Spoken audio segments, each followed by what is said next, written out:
জানাচ্ছি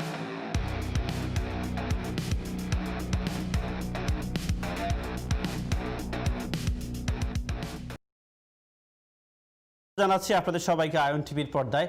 আমরা কথা বলবো আজকে এমন দুজন ব্যক্তির সাথে যারা বাংলাদেশকে নিয়ে ভেবে থাকেন, বাংলাদেশের কথা বলে থাকেন, বাংলাদেশের জনমানুষের জন্য চিন্তা করে থাকেন। আমরা স্কাইপিতে আমন্ত্রণ জানাচ্ছি আমার খুব প্রিয়, আমি বিশ্বাস করি বাংলাদেশের মানুষের খুব প্রিয় একজন ব্যক্তি, এবং যিনি বাংলাদেশের 18 কোটি মানুষের অন বিহাফে কথা বলে থাকেন, আমাদের সবার শ্রদ্ধেয় ব্যক্তি ব্রিগেডিয়ার জেনারেল, অর্থাৎ retired brigadier general doctor Sakhawat Hossain, এবং আরেকজন সাবেক আর্মি অফিসার, সাবেক মেজর জেনারেল জনাব সাইদ মোহাম্মদ ইব্রাহিম সাহেব।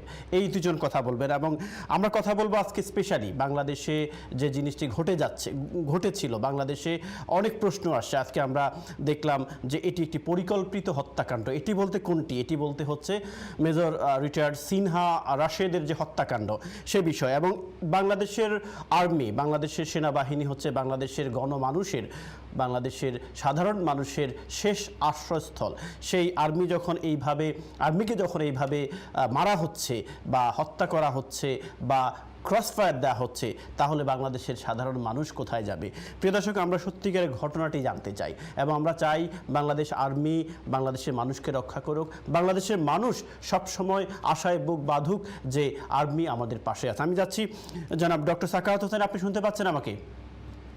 জি, শুনতে পাচ্ছি। আপনাকে অনেক অনেক ধন্যবাদ যে আপনি আমাদেরকে আপনার ব্যস্ততার মাঝেও সময় দিয়েছেন। আমি জানতে চাচ্ছিলাম যে আজকে আপনাদের রায়বার যিনি আপনাদের আর্ম ফোর্স অ্যাসোসিয়েশনের যিনি প্রধান, তিনি বলেছিলেন এটি ঠান্ডা মাথার একটি হত্যাকাণ্ড এবং পরিকল্পিত একটি হত্যাকাণ্ড, স্পেশালি মেজর রিটায়ার্ড সিনিয়র যে হত্যাকাণ্ড যেটি টেকনাফে ঘটেছিল, সে বিষয়ে আমি একটু জানতে চাচ্ছিলাম আপনার কাছ থেকে। দেখুন, প্রথমে আমি যে কথাটি বলবো, জি, আপনাকে ধন্যবাদ। লন্ডনে বসে যারা দেখছেন তাদেরকে ধন্যবাদ। অনেকদিন পরে আপনাদের সাথে কথা বলছি। জি, আপনার প্রশ্নের উত্তরে প্রথম যে কথাটি আমি বলবো যে মরহুম মেজর রিটায়ার্ড সিনহা রাশেদ খান, তার আত্মার প্রতি শ্রদ্ধা নিবেদন করছি। আল্লাহ তাকে বেস্ট নসিব করুন, কারণ তাকে হত্যা করা হয়েছে।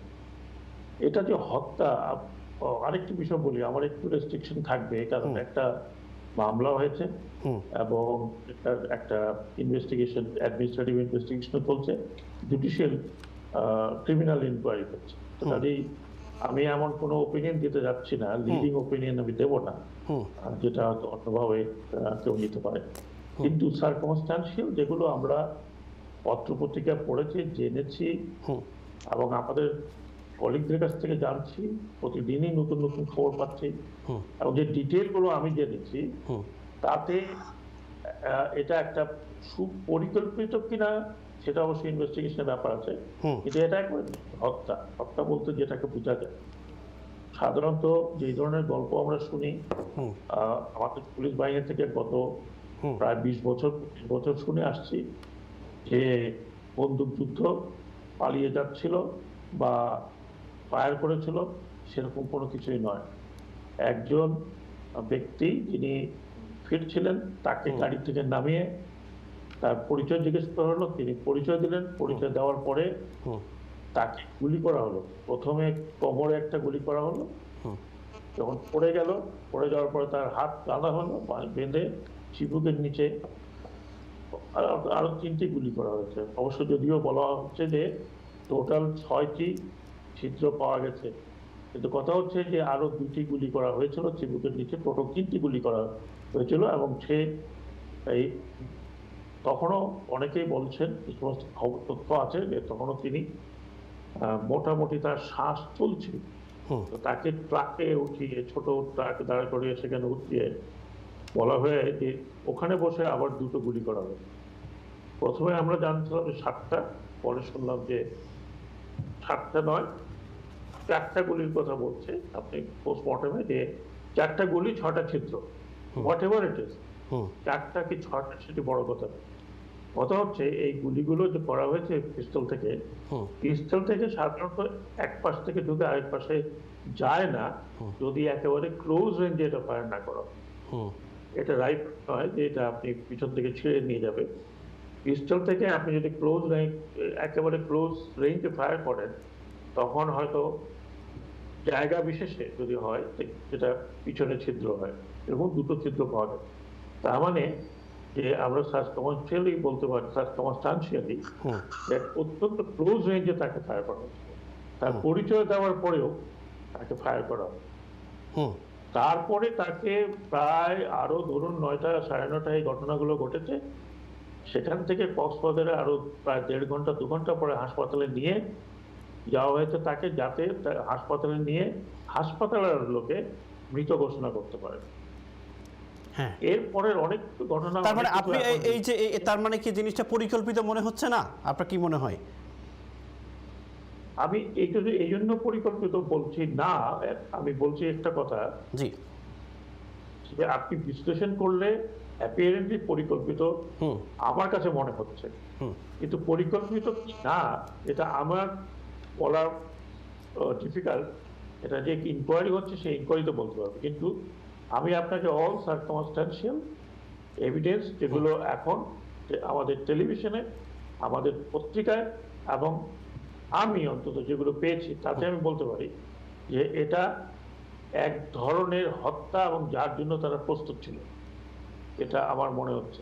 আচ্ছা, এটা কিন্তু আমার ওপিনিয়ন। মানে আপনার যে ডাটা কালেকশন, অর্থাৎ আপনি যে এনভায়রনমেন্টটা এখন বিরাজ করছে সেটা আমরা অ্যানালাইসিস করলে বলতে পারি বা বুঝতে পারি ক্লিয়ার যে এটা একটা প্রি প্ল্যান করা, যেটা অবসরপ্রাপ্ত মেজর নুরুল আফসার তিনিও কিন্তু এই কথাটি বলেছেন যে এটা একটা পরিকল্পিত এবং ঠান্ডা মাথায় হত্যা করা হয়েছে। এটা ঠান্ডা মাথা তো নিশ্চয়ই, কারণ একটা লোককে আপনি গুলি করে তাকে ফেলে দিলেন, সে ইনক্যাপাসিটেটেড হয়ে গেল, তারপরে আপনি তাকে আবার ক্লোজ রেঞ্জে গুলি করলেন, গুলি করার পরে গাড়িতে উঠে আবার গুলি করলেন, তাহলে ঠান্ডা মাথা তো এটা তো উষ্ণ মাথা বলা যাবে। কিন্তু ব্রিগেডিয়ার সাখাওয়াত সাহেব, আমি একটা জিনিস আপনার কাছে এই প্রশ্নটা জেনে আমি একটু জানাব, ইব্রাহিম সাহেবের কাছে যাব। এই যে আমাদের আর্মি অফিসার, সাবেক আর্মি অফিসার বলুন আর বর্তমান আর্মি অফিসার বলুন, যারাই আমাদের দেশ রক্ষার কাজে সবসময় নিয়োজিত এবং নিজেদেরকে আত্ম উৎসর্গ করে সবসময়, 71-এর কথাই বলি আমরা, বা আমাদের যে ফিস কমিশন সেখানেও বলে থাকি আমাদের ভাবমূর্তি উজ্জ্বল করে, কিন্তু আর্মি অফিসারদের বর্তমান অবস্থা কি? এই যে তাদের একজন কলিগকে, তাদের একজন মানে বন্ধুকে হত্যা করা হয়েছে, এই বিষয়ে তাদের আপনাদের মন্তব্য কি? যেমন আমাদের খন্দকার নুরুল আফসার সাহেব ভেরি এক্সাইটেড, অ্যান্ড উনি বলছেন যে সঠিক বিচার চান এবং এটি আর্মিদের মধ্যে একটা ক্ষোভ বিরাজ করছে বলে মনে হয় উনি বোঝাতে চাচ্ছেন। আপনি কি মনে করেন জিনিসটি? আমি যদি আমার এক্সপেরিয়েন্স থেকে বলি, জি, এখন কি বিরাজ করছে সেটা বলতে পারবো না, কিন্তু আমার এক্সপেরিয়েন্স থেকে বলি, ইব্রাহিম এখানে আছে সেও বলতে পারবে, জি, এই ধরনের কোনো কিছু আর্মিতে সহজেই গ্রহণ করা হয় না। It is not acceptable. এখন কি হচ্ছে সেটা বলতে পারবো না, কিন্তু আমাদের ভিতরে আমরা যারা রিটায়ার্ড অফিসার আছি, সিনিয়র অফিসার, এরা আমাদের পুত্রতুল্য। এখন যারা আছে এই র্যাঙ্কে, আমি এখন বর্তমান চিফকেও আমি অনেক জুনিয়র র্যাঙ্কে দেখেছি যখন আমি সিনিয়র র্যাঙ্কে ছিলাম। কাজেই they are either our younger brother or they are just like our son. কাজে আমার ভিতরে তো একটা রিয়াকশন হবে। এই রিটায়ার্ড আর্মি অফিসার অ্যাসোসিয়েশন এই প্রথম দেখেছেন যে এইভাবে রিয়াক্ট করার জন্য প্রথমত হচ্ছে যে দুটো কারণ এই রিয়াকশনের। প্রথম হচ্ছে যে একজন রিটায়ার্ড অফিসার তিনি পরিচয় দেওয়ার পরেও এমন কি ক্রিমিনাল কাজ তিনি করেছেন যে তাকে ওই অন দ্য স্পটে গুলি করতে হবে। যদিও তারা বলেছে যে সে নাকি তার রিভলভ পিস্তল বের করে একটা ফায়ার করেছিল, গায়ে লাগেনি, কিন্তু আমি বলতে চাচ্ছি যে সে যেই জায়গায় ছিল আপনার হ্যাঁ, উনি যে নিরাপত্তা যে জায়গায় ছিলেন এসএসএফ এ, সেখানে কোনো অফিসারকে রাখা হয় না যদি 4 সেকেন্ডে সে 8টা গুলি করতে না পারে এবং অন দ্য টার্গেট। কাজেই এইগুলো ভোপের ঠিক ছিল। তারপরে যে সমস্ত এখন যে সমস্ত টেলিফোন আলাপ পাস হয়েছে বা যেগুলো আমরা আমাদের মিডিয়াতে শুনছি, তাতে বোঝা যাচ্ছে যে পুরো জিনিসটাই একটা প্রিপেয়ার ছিল, একটা গ্রাস ছিল কোনো কারণে। এখন এই গ্রাসটা কি পুলিশের কতিপয় লোকের আর্মি অফিসারদের উপরে বা রিটায়ার্ড আর্মি অফিসারদের উপরে বা সার্ভিং আর্মি অফিসারদের উপরে, এটা বলা যাচ্ছে না। তো আমি এখানে আরেকটি কথা কোয়ালিফাই করে দিই, এই জিনিসটি শুধু আর্মি অফিসার বলে আমরা আজকে এই কথাগুলো বলছি, জি আজকে কথাগুলো কারণ এটা গ্রুসাম মার্ডার, হুম কিন্তু গত 22 বছর থেকে হুম এই ধরনের এনকাউন্টার বলেন, বন্দুকযুদ্ধ বলেন, হুম সেটাই বলেন, সেটা হয়ে আসছে এবং আনঅ্যাকাউন্টেড, এবং এর কোনো জবাবদিহিতা না থাকার কারণে হুম আমাদের পুলিশ ফোর্সে কিছু কিছু জায়গায় ওসি খারাপ এবং কিছু কিছু ফোর্স যারা আনহ্যাপি হয়ে গেছে, হুম যেটাকে আমরা হুম ব্রিগেডিয়ার সাখাওয়াত, আমি আপনাকে শুনতে পাচ্ছি না।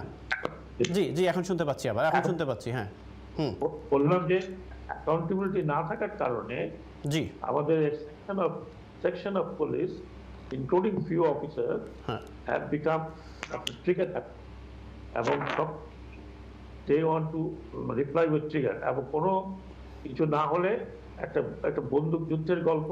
আর এখন তো মানে that's one kind of drama, তাই না? এটা একটা নাটক না, যে আমি আপনাকে লাইক করি না, আমি নাটক সাজিয়ে আপনাকে মেরে ফেললাম। নাটক নাটক না, এক্সটর্শন এটার সাথে জড়িত, হুম এটার সাথে মাদক জড়িত। হুম আপনি একজন লোকের পকেটে 5টি ইয়াবা দিয়ে বললেন যে উনি উনি ইয়াবা চোরাচালান করেন, রাইট রাইট, বা উনি মারতে আসছেন। আচ্ছা point is what I am trying to say, যে আজকে মেজর সিনহার নিয়ে আমরাও বেশ হুম বা আমরা অত্যন্ত উত্তেজিত বলুন বা যাই বলুন, হুম আমরা অ্যাকসেপ্ট করতে পারি। কিন্তু আমি ব্যক্তিগতভাবে মনে করি বাংলাদেশের কোনো মানুষের হুম এইভাবে কোনো মানুষকে এনকাউন্টার বলেন, বন্দুকযুদ্ধ বলেন, বা মাদক সব আজকে পেপার দিন। হুম দিস ইজ নট কারেক্ট। ধন্যবাদ ব্রিগেডিয়ার ডক্টর সাখাওয়াত সাহেব, ধন্যবাদ। আমি আপনার কাছে আসছি একটু পরে। আমি যাচ্ছি মেজর অবসরপ্রাপ্ত সাইদ ইব্রাহিম সাহেব। ইব্রাহিম সাহেব আমাকে শুনতে পাচ্ছেন? Major general, major general Ibrahim সাহেব শুনতে পাচ্ছেন, অবসরপ্রাপ্ত?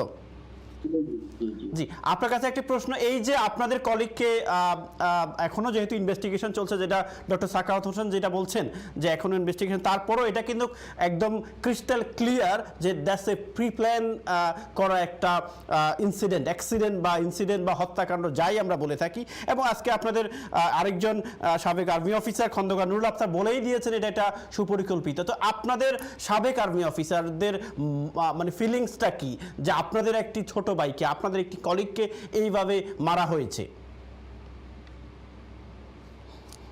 আপনাকে অনেক ধন্যবাদ, আপনি দাওয়াত দিয়েছেন। আপনি যেন সঠিকভাবে পরিচয়টা দিতে পারেন সেজন্য আপনি অত্যন্ত বিনয়ের সঙ্গে তুলে ধরি। আমি অবসরপ্রাপ্ত মেজর জেনারেল সৈয়দ মোহাম্মদ ইব্রাহিম বীর প্রতীক। জি জি, বীর প্রতীক। হ্যাঁ, মুক্তিযুদ্ধের চেতনা লালন করা এক জিনিস, আর মুক্তিযোদ্ধাদের চেনা আরেক জিনিস।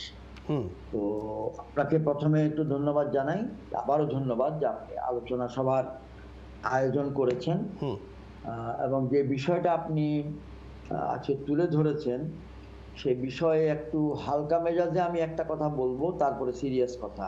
হালকা মেজাজ মানে হলো ব্রিগেডিয়ার জেনারেল সাখাওয়াত, সম্মানিত আমার জ্যেষ্ঠ অফিসার, ব্রাদার, আমার জ্যেষ্ঠ সিনিয়র অফিসার, অত্যন্ত সম্মানের, এবং আমরা অত্যন্ত ঘনিষ্ঠ, পরস্পরের সঙ্গে একই এলাকায় থাকি।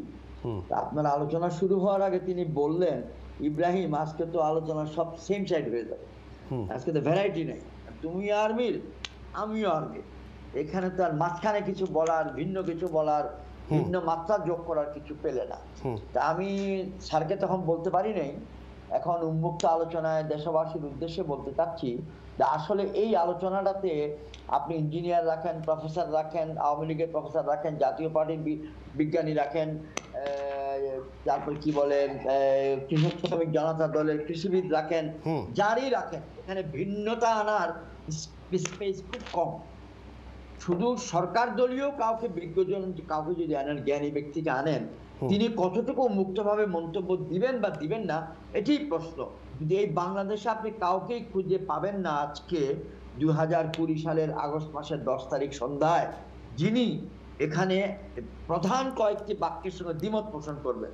প্রধান বাক্য হলো বাংলাদেশে, এবং আমি আরেকটা জিনিস তুলে ধরি আপনাকে, যে আপনি আমাদের প্রতিক্রিয়া জানতে চাচ্ছেন। অবসরপ্রাপ্ত brigadier general doctor Sakhawat Hossain মহোদয় এবং আমার মধ্যে একটা মৌলিক তফাৎ আছে। মৌলিক তফাৎটা হচ্ছে উনি রাজনীতির বাইরের লোক, উনি গবেষক, উনি চিন্তাশীল ব্যক্তি, উনি ইন্টেলেকচুয়াল, কিন্তু উনি নীতিবান লোক এবং দেশের স্বার্থে জনগণের স্বার্থে যেটা নৈতিক সেটাই বলেন, কিন্তু ওনার কোনো রাজনৈতিক পরিচয় নাই। আর আমিও নীতিবান লোক বলে নিজেকে বিশ্বাস করি, দেশের স্বার্থে জনগণের স্বার্থে যেটা বলা প্রয়োজন সেটা বলতে চেষ্টা করি, কিন্তু আমার একটা রাজনৈতিক পরিচয় আছে এবং ঘটনাক্রমে এই মুহূর্তে সেটা বাংলাদেশের রাজনৈতিক অঙ্গনে সরকারের অংশ নয়, বিরোধী দলের অংশ।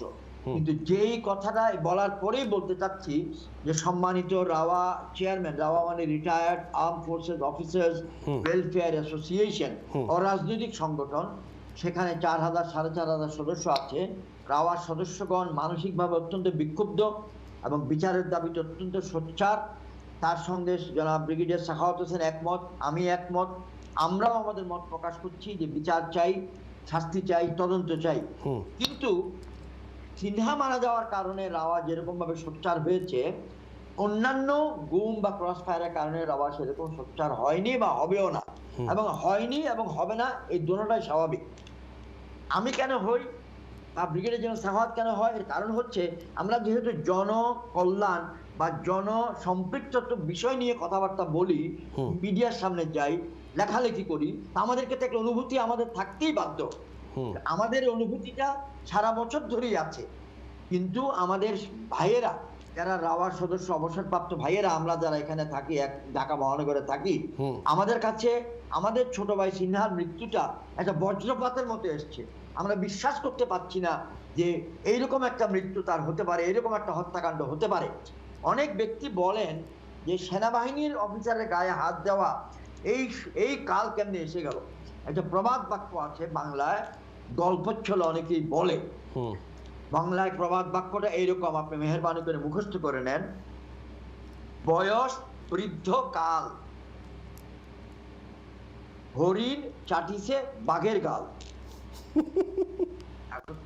এখন সুন্দরবনের হরিণ কখন রয়্যাল বেঙ্গল টাইগারের গাল চাটতে পারে সেটা আপনি একটু কল্পনা করেন। এর বাইরে ব্যাখ্যা কিন্তু প্রকাশ্যে টেলিভিশন আমরা দিতে পারবো না। কিন্তু ক্রমান্বয়ে কিন্তু ইব্রাহিম সাহেব, আমি আপনাকে একটু একটা কথা বলি। এখন অনেকেই আর্মির বর্তমান যে ক্যাপাসিটি বা তাদের যে ইউনিটি বা সবকিছু নিয়ে প্রশ্ন উঠে গেছে, যে 57 জন অফিসারও মারা গেল, আবার সিনিয়রদেরকেও গুলি করে মারা হচ্ছে। তার মানে আমাদের আগের আর্মি 71-এর আর্মি আর এখনকার আর্মি কি, আপনি কি মনে করেন তাদের ক্যাপাসিটি, অ্যাবিলিটি, কোয়ালিটি বা সবকিছু কি মানে তাদের কমছে নাকি, বা তাদের মধ্যে কি মিসকমিউনিকেশন আছে কিনা, এটাও একটা প্রশ্ন কমিউনিটিতে বিরাজ করছে বা মিডিয়াতে বিরাজ করছে। আপনি প্রশ্ন করেছেন এবং আপনি উত্তর কিন্তু দিয়ে দিয়েছেন। আপনার উত্তরটা সাইলেন্ট, যে যেরকম ইচ্ছা এরকম পারে এটাকে কনক্লুশন টেনে নেবেন। আমি এই প্রসঙ্গে কোনো মন্তব্য করার সমীচীন মনে করি না। কারণ আপনাকে মনে রাখতে হবে, ব্রিগেডিয়ার জেনারেল সাখাওয়াত যে অবস্থানে আছেন বা আমি যে অবস্থানে আছি, আমাদের প্রতিটি বাক্যকে টুইস্টিং করার সম্ভাবনা থাকে। বলবো উস্কানিমূলক বক্তব্য দেওয়া হয়েছে, মানহানিকর বক্তব্য দেওয়া হয়েছে, লিডিং মন্তব্য দেওয়া হয়েছে ইনকোয়ারি চলাকালে। সেজন্য মিডিয়াতে আসা যেমন বিপদ, না আসলেও বিপদ। না আসলে বলবে জেনারেল ইব্রাহিম এত বিষয় এত কথা বলে, বিভিন্ন চ্যানেলে যায়। 72 ঘন্টা আগে চ্যানেল আই তৃতীয় মাত্রায় গেছি, তারপরে 48 ঘন্টা আগে চেঞ্জ টিভিতে গেছি, গতকালকে লন্ডনের ইন্টারনেট টিভিতে ইন্টারভিউ দিয়েছি, আজকে আপনাকে বলতেছি। একই রকম ভাবে ব্রিগেডিয়ার জেনারেল সাখাওয়াতও বলে যাচ্ছেন। আমরা যদি না বলি, লোকে বলবে জেনারেল ইব্রাহিমরা কাপুরুষ, ভয় পেয়ে গেছে, আর্মির ভাইকে নিয়ে কিছু বলতেছে না।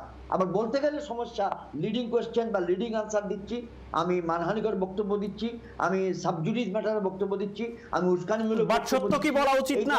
সত্য তো বলা উচিত, সত্য তো বলা উচিত। আমি শুধু আপনাকে না, সত্যটা তো আপনাকে বললাম। আপনি লন্ডনে নিরাপদ থাকবেন, বাংলাদেশের সাথে নিরাপদ আপনার মতো লন্ডনের নিরাপত্তা বাংলাদেশে নাই, সমস্যা। এই জন্য আপনাকে বলতে হচ্ছে যে এটা কিছু কিছু স্পর্শকাতর বিষয়ে আমরা মন্তব্য না করাটাই ভালো। আমি শুধু এতটুকু বিনা দ্বিধায় বলবো, উন্মুক্ত ভাবে বলবো, আমরা মেজর সিনহার এই অপমৃত্যু, ওনাকে হত্যা করার ঘটনা কোনো মতেই মেনে নিতে পারছি না।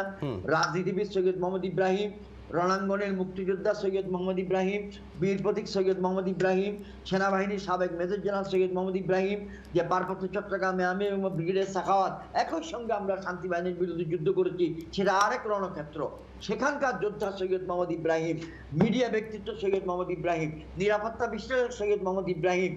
বারবার প্রতিবাদ করে যাচ্ছি, এই ধরনের হত্যাকাণ্ড সমর্থন করা যায় না। কি নিয়মে বিচারটা এবং তদন্তটা দ্রুত করাবেন, এটাই প্রশ্ন। করাবেন কিনা সেই অপশন কিন্তু আমাদের কাছে নাই, ওই অপশন আর হতে দেওয়া যাবে না। এখন অপশন একটাই, কত তাড়াতাড়ি তদন্ত শেষ করবেন, প্রকাশ্যে দৃষ্টান্তমূলক বিচার দিবেন। এইটাকে কোল্ড স্টোরেজে পাঠানো, চকলেট খাওয়াই দিয়া জবান বন্ধ করে দেওয়া, এই অপশন কিন্তু আমরা রাখতে পারবো না। বরঞ্চ আমি আপনার এই মিডিয়ার মাধ্যমে বলবো, যে সকল অবসরপ্রাপ্ত ভাইয়েরা আমাদের শুনছেন কথাটা, যদি কজন শুনছেন তা তো আর জানি না, কারণ আপনার মিডিয়ার, আপনার টেলিভিশনের সঙ্গে আমাদের এই আজকে প্রথম ইন্টারাকশন। আমার আবেদন আরেকটা থাকবে, সেই আবেদনটা ভিন্ন। স্যারও আমার সঙ্গে এগ্রি করবেন যে আমি ইব্রাহিম বা সাখাওয়াত বা আমরা বা অবসরপ্রাপ্ত মেজর সম্মানিত চেয়ারম্যান রাও, অবসরপ্রাপ্ত মেজর খন্দকার নুরুল আফসার, আমরা কয়েকজন, 5 জন 7 জন মিলে বিষয়টাকে পারবো না ধরে রাখতে। এর জন্য কন্টিনিউয়াসলি সকল পেশাজীবী মহল, সকল সেক্টর, অবসরপ্রাপ্ত ভাইয়েরা তো বটেই, চাপটা কন্টিনিউয়াস রাখতে হবে, আলোচনায় রাখতে হবে, যেন এই বিষয়টাকে কোল্ড স্টোরেজে পাঠানো সম্ভব না হয়। তদন্ত করাইতে হবে, তদন্তের রেজাল্ট আনতে হবে, প্রসিকিউশনে নিতে হবে, মামলা করতে হবে এবং এটা বিচার করাইতে হবে। নিম্ন আদালতে বিচারের পর অথবা দ্রুত বিচার আদালতে বিচারের পর আরো তো 2-3টা ধাপ থেকে যায়। সেই জন্য যত দ্রুত সম্ভব আমরা এটা করাতে চাই। আপনি যে সেন্টিমেন্টটা প্রকাশ করেছেন, আপনার ভাষাতে যেটা প্রকাশ পাচ্ছে, আপনাকে আমি ধন্যবাদ এবং অভিনন্দন জানাচ্ছি। আপনার টেলিভিশনকে আমাদের পক্ষ থেকে মোবারকবাদ জানাচ্ছি। ধন্যবাদ। ধন্যবাদ। আমার মনে হয় আমার স্যারের কাছে আমি ওনার কাছে যাচ্ছি, আমি ওনার কাছে যাচ্ছি। তার আগে আমি একজন কলারের সাথে একটু কথা বলে আসি। কলার, আসসালামু আলাইকুম। জি, একদম সংক্ষেপে আপনার মন্তব্য কি? আমাদের দেশপ্রেমিক জেনারেলের প্রতি আমার সালাম। বাংলাদেশ থেকে আমাদের সাথে যোগ দিয়েছেন। আমার 2টা প্রশ্ন। জি, বাংলাদেশে এই ক্রসফায়ারের রেওয়াজ কি চলতে থাকবে, না এই হৃদয় বিচারক গঠনের মাধ্যমে এই ক্রসফায়ারের ইতি টানবো আমরা? 1। 2 নম্বর, ওনাদের সন্তান তুল্য যে মেজর সিনহা, ওর এই দুর্ঘটনা মৃত্যুর পরে ওনাদের ফিলিংসটা কি? আর আমাদের বাংলাদেশের জনগণের নিরাপত্তার স্বার্থে যে বাংলাদেশ পুলিশ বাহিনী, নিঃসন্দেহে বাংলাদেশে অনেক ভালো দক্ষ পুলিশ অফিসার আছে, মেজরিটি ভালো আমি বলবো, আমি পার্সোনালি অনেককে চিনি, কিন্তু কিছু সংখ্যক ইয়াং পুলিশ অফিসার, ওসি, এদের কারণে বাংলাদেশের সমগ্র পুলিশ সার্ভিসের, বাংলাদেশ পুলিশের যে সুনাম নষ্ট হচ্ছে, এটার একমাত্র কারণ অতিমাত্রায় রাজনৈতিক প্রভাব খাটানো। আমাদের বাংলাদেশের পুলিশকে জনগণের স্বার্থে ব্যবহার করা হবে না রাজনৈতিক স্বার্থে ব্যবহার করা হবে, এটার একটা উত্তর চাই। যদি রাজনীতিকদের পুলিশের দরকার হয়, আমি অনুরোধ রাখবো বাংলাদেশের রাজনীতিবিদরা আর একটা রাজনৈতিক পুলিশ বাহিনী করে নিলেই তো হয়, যারা রাজনীতিবিদদেরকে প্রোটেকশন দিবে। কিন্তু আমার জনগণের ট্যাক্সের পয়সায় যে পুলিশ, আমরা জনগণের বন্ধু হিসাবে চাই এই পুলিশটা জনগণের কাছে কখন ফিরিয়ে দেওয়া হবে। 200 বছরের পুরানো পুলিশ আইন দিয়ে বাংলাদেশের মতো একটা স্বাধীন দেশে কেমনে ভালো একটা সার্ভিস আশা করা যায়, সেটাও আমার একটা। ধন্যবাদ আপনাকে সম্মানিত কলার, আপনার আবেগ আমরা আপনার সাথে একমত। এবং আপনাকে একটা কথা বলে, ক্রসফায়ারের বিষয়ে আমরা এই মেজর সিনা রাশেদের হত্যার পরপরই আমরা এখানকার মেইন 2টি human rights organization, Amnesty International এবং হিউম্যান রাইটস ওয়াচের সাথে আমরা রিকোয়েস্ট করেছি বাংলাদেশ সরকারের সাথে কথা বলার জন্য রিগার্ডিং ক্রসফায়ার স্টপ করা যায় কিভাবে সে বিষয়ে। হ্যালো, আপনি কি শুনতে পাচ্ছেন আমাকে? আপনাকে তার আগে আমি ডক্টর সাকাওয়াত সাহেব, আমি একজন কলারের সাথে একটু কথা বলে আসি আবার। কলার, আসসালামু আলাইকুম। হ্যালো, আসসালামু আলাইকুম। জি, একদম সংক্ষেপে আপনার প্রশ্নকে ডক্টর সাকাওয়াত সাহেব এবং আমাদের আরেকজন বীর প্রতীক যিনি সাইদ মোহাম্মদ ইব্রাহিম সাহেব শুনতে পাচ্ছেন।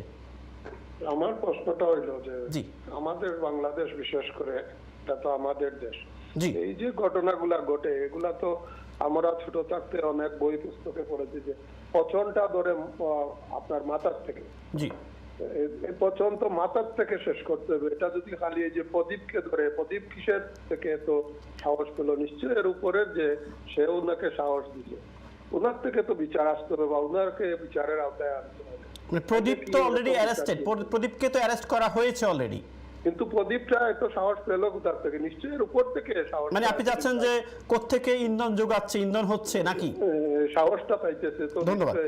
পছন্দটা মাথার থেকেই আসে। ধন্যবাদ। বুঝছেন কিনা? এই বিষয়ে আমি ওনাদের দুজনের সাথেই কথা বলবো, আপনি দেখতে থাকুন। কলার আপনারা যারা কল করছেন আমি আবার আসছি আপনাদের কাছে। তার আগে ডক্টর সাখাওয়াত হোসেন, আপনার কাছে একটি প্রশ্ন। এই অবশ্যই ক্রসফায়ারের ব্যাপারে একজন কলার প্রশ্ন করেছেন, তার আগে আমি একটু জানতে চাচ্ছিলাম যে বিষয়টা, সেটি হচ্ছে যে এই যে মেজর সিনার যে হত্যাকাণ্ড, এটি কি আপনি মনে করেন পুলিশ এবং সেনাবাহিনীর মধ্যে একটা ডিভাইডেশন ক্রিয়েট হয়ে গেল না? ধন্যবাদ। আমি একটু বলে রাখি, আমার আজকে বাংলাদেশের সময় প্রথম আলোতে একটা আর্টিকেল আসছে আমার। আর্টিকেলটা যদি আপনারা প্রথম আলো অনলাইনে যান, সেনা সদস্যরা মর্মাহতের এইভাবে ওদের হেডলাইনটা আসছে। এটা কি প্রথম আলোতে না? প্রথম আলোতে। আচ্ছা, ঠিক আছে। আর্টিকেলে কিন্তু আমি অত্যন্ত স্পষ্টভাবে কতগুলো কথা লিখেছি এবং সেই সাথে কিছু সাজেশন দিয়েছিলাম পুলিশের সংস্কারের জন্য। জি। মেজর সিনহা কথা বলেছেন। জি। আমি আবার বলছি, ভিতরের খবর আমি জানবো না, তবে নিশ্চয়ই একটা কিছু না কিছু রিয়াকশন বা কিছু না কিছু উত্তেজনা তো তৈরি হয়েছিল বা হয়েছে, যেটা প্রেক্ষাপট আমরা দেখছি যে মাননীয় প্রধানমন্ত্রীর নির্দেশেই চিফ অফ আর্মি স্টাফ এবং আইজিপি ওই ঘটনাস্থলে গিয়ে সেখানকার লোকজনের সাথে কথা বলেছেন এবং পুলিশ থেকে একটা চিঠি, যেটা আইএসপিআর ফলাও করে ছাপিয়েছে বিভিন্ন পত্র পত্রিকায়, যে এই ধরনের ঘটনা আর ঘটবে না। তার মানে হচ্ছে যে কিছু তো একটা আপনার উত্তেজনা বলেন, ক্ষোভ বলেন, নিশ্চয়ই চাপাতে ছিল, যেটা আমাদের সেনা প্রধান এবং মাননীয় প্রধানমন্ত্রী নিশ্চয়ই জানেন এই ব্যাপারটা। যেই ব্যাপারটা হচ্ছে, যেখানে কথা আপনি অনেক কলাররা বলেছে, দেখুন পুলিশের প্রবলেমটা হচ্ছে, যেটা আমার কাছে মনে হচ্ছে, যে পুলিশ বাহিনী আগে যেই অবস্থা, বা আজ থেকে 50 বছর আগে যে বাহিনী ছিল, বা আজ থেকে 40 বছর আগে যেটা ছিল, সেই অবস্থা নেই। এখন পুলিশ ইজ টোটালি পলিটিসাইজড। যে পার্টি আসে সেই পার্টি পুলিশকে তার মতো করে ব্যবহার করে, এবং করতে করতে যে হয়েছে ওসি লেভেলে, যে লেভেলে আমি মনে করি পুলিশের ফোর্স কাজ করে। কারণ আপনি মনে রাখবেন যে তার উপরে যারা, তারা কিন্তু বিসিএস ক্যাডার, তার মানে তারা administrative managers, they are not commanders. Commander কিন্তু ওসি লেভেলে। এই যে ওসি লেভেলের যারা আছেন তাদেরকে পলিটিসাইজড করে এবং পলিটিক্যাল ব্যক্তিদের দ্বারা প্রভাবিত হয়েছে। এটা আমি শুধু এক পার্টির কথা বলছি না, আজকে এক পার্টি 12-14 বছর আছে বলে আমরা তার দেখছি, চরম অবস্থাতে দেখছি। কিন্তু কথাটা হচ্ছে, যতদিন পর্যন্ত আপনি এই ধরনের লোকজনকে তৈরি না করছেন, বন্ধ না করছেন তৈরি করা, প্রদীপ ইজ ওয়ান, এবং প্রদীপ সম্বন্ধে এখন যেটা বেরোচ্ছে, তার মানে সব পার্টি তাকে ব্যবহার করেছে। কিন্তু শুধু প্রদীপ, এখানে এসপি মাসুদের কথাও তো আসছে, জনাব ডক্টর সাখাওয়াত হোসেন। আমি কথাটা বলছি, আমি শেষ করে নেই। এই ধরনের একাধিক ব্যক্তি রয়েছে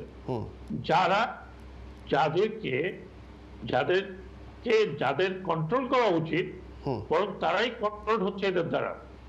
আপনি আমার কথাটা বুঝে নিয়েন। হ্যাঁ, যাদের কন্ট্রোল করা উচিত এই ধরনের ব্যক্তিবর্গকে, তারা ক্রমান্বয়ে পলিটিসাইজ হতে হতে এত পাওয়ারফুল হয়েছে যে তারাই এখন ডিকটেট করছে উপরওয়ালাদের। আপনি এসপি মাসুদের কথা বলছেন। জি। এসপি মাসুদের কি ক্ষমতা ছিল প্রদীপকে নিবৃত্ত করার? আমি একটাই এক্সাম্পল দিচ্ছি, এই প্রদীপকে একাধিকবার সাসপেন্ড করা হয়েছিল, সে আবার ফিরে আসছে, এবং সে শুধু পিপিএম নয়, প্রেসিডেন্ট পুলিশ মেডেল নয়, বাংলাদেশ পুলিশ মেডেল পর্যন্ত সে পেয়েছে, তাকে দেওয়া। আজকে আপনি তার বিরুদ্ধে বেলা কিছু শুনছেন, কিন্তু কথাটা হচ্ছে যে এই ধরনের লোককে কন্ট্রোল করতে পারে না তার উপরওয়ালারা, কারণ তার উপরওয়ালারা পুলিশ ফোর্সের সাথে সম্পৃক্ততা নেই। ওনারা বিসিএস ক্যাডার হয়ে যেখান থেকে শুরু করেন, that is administrative and managerial post.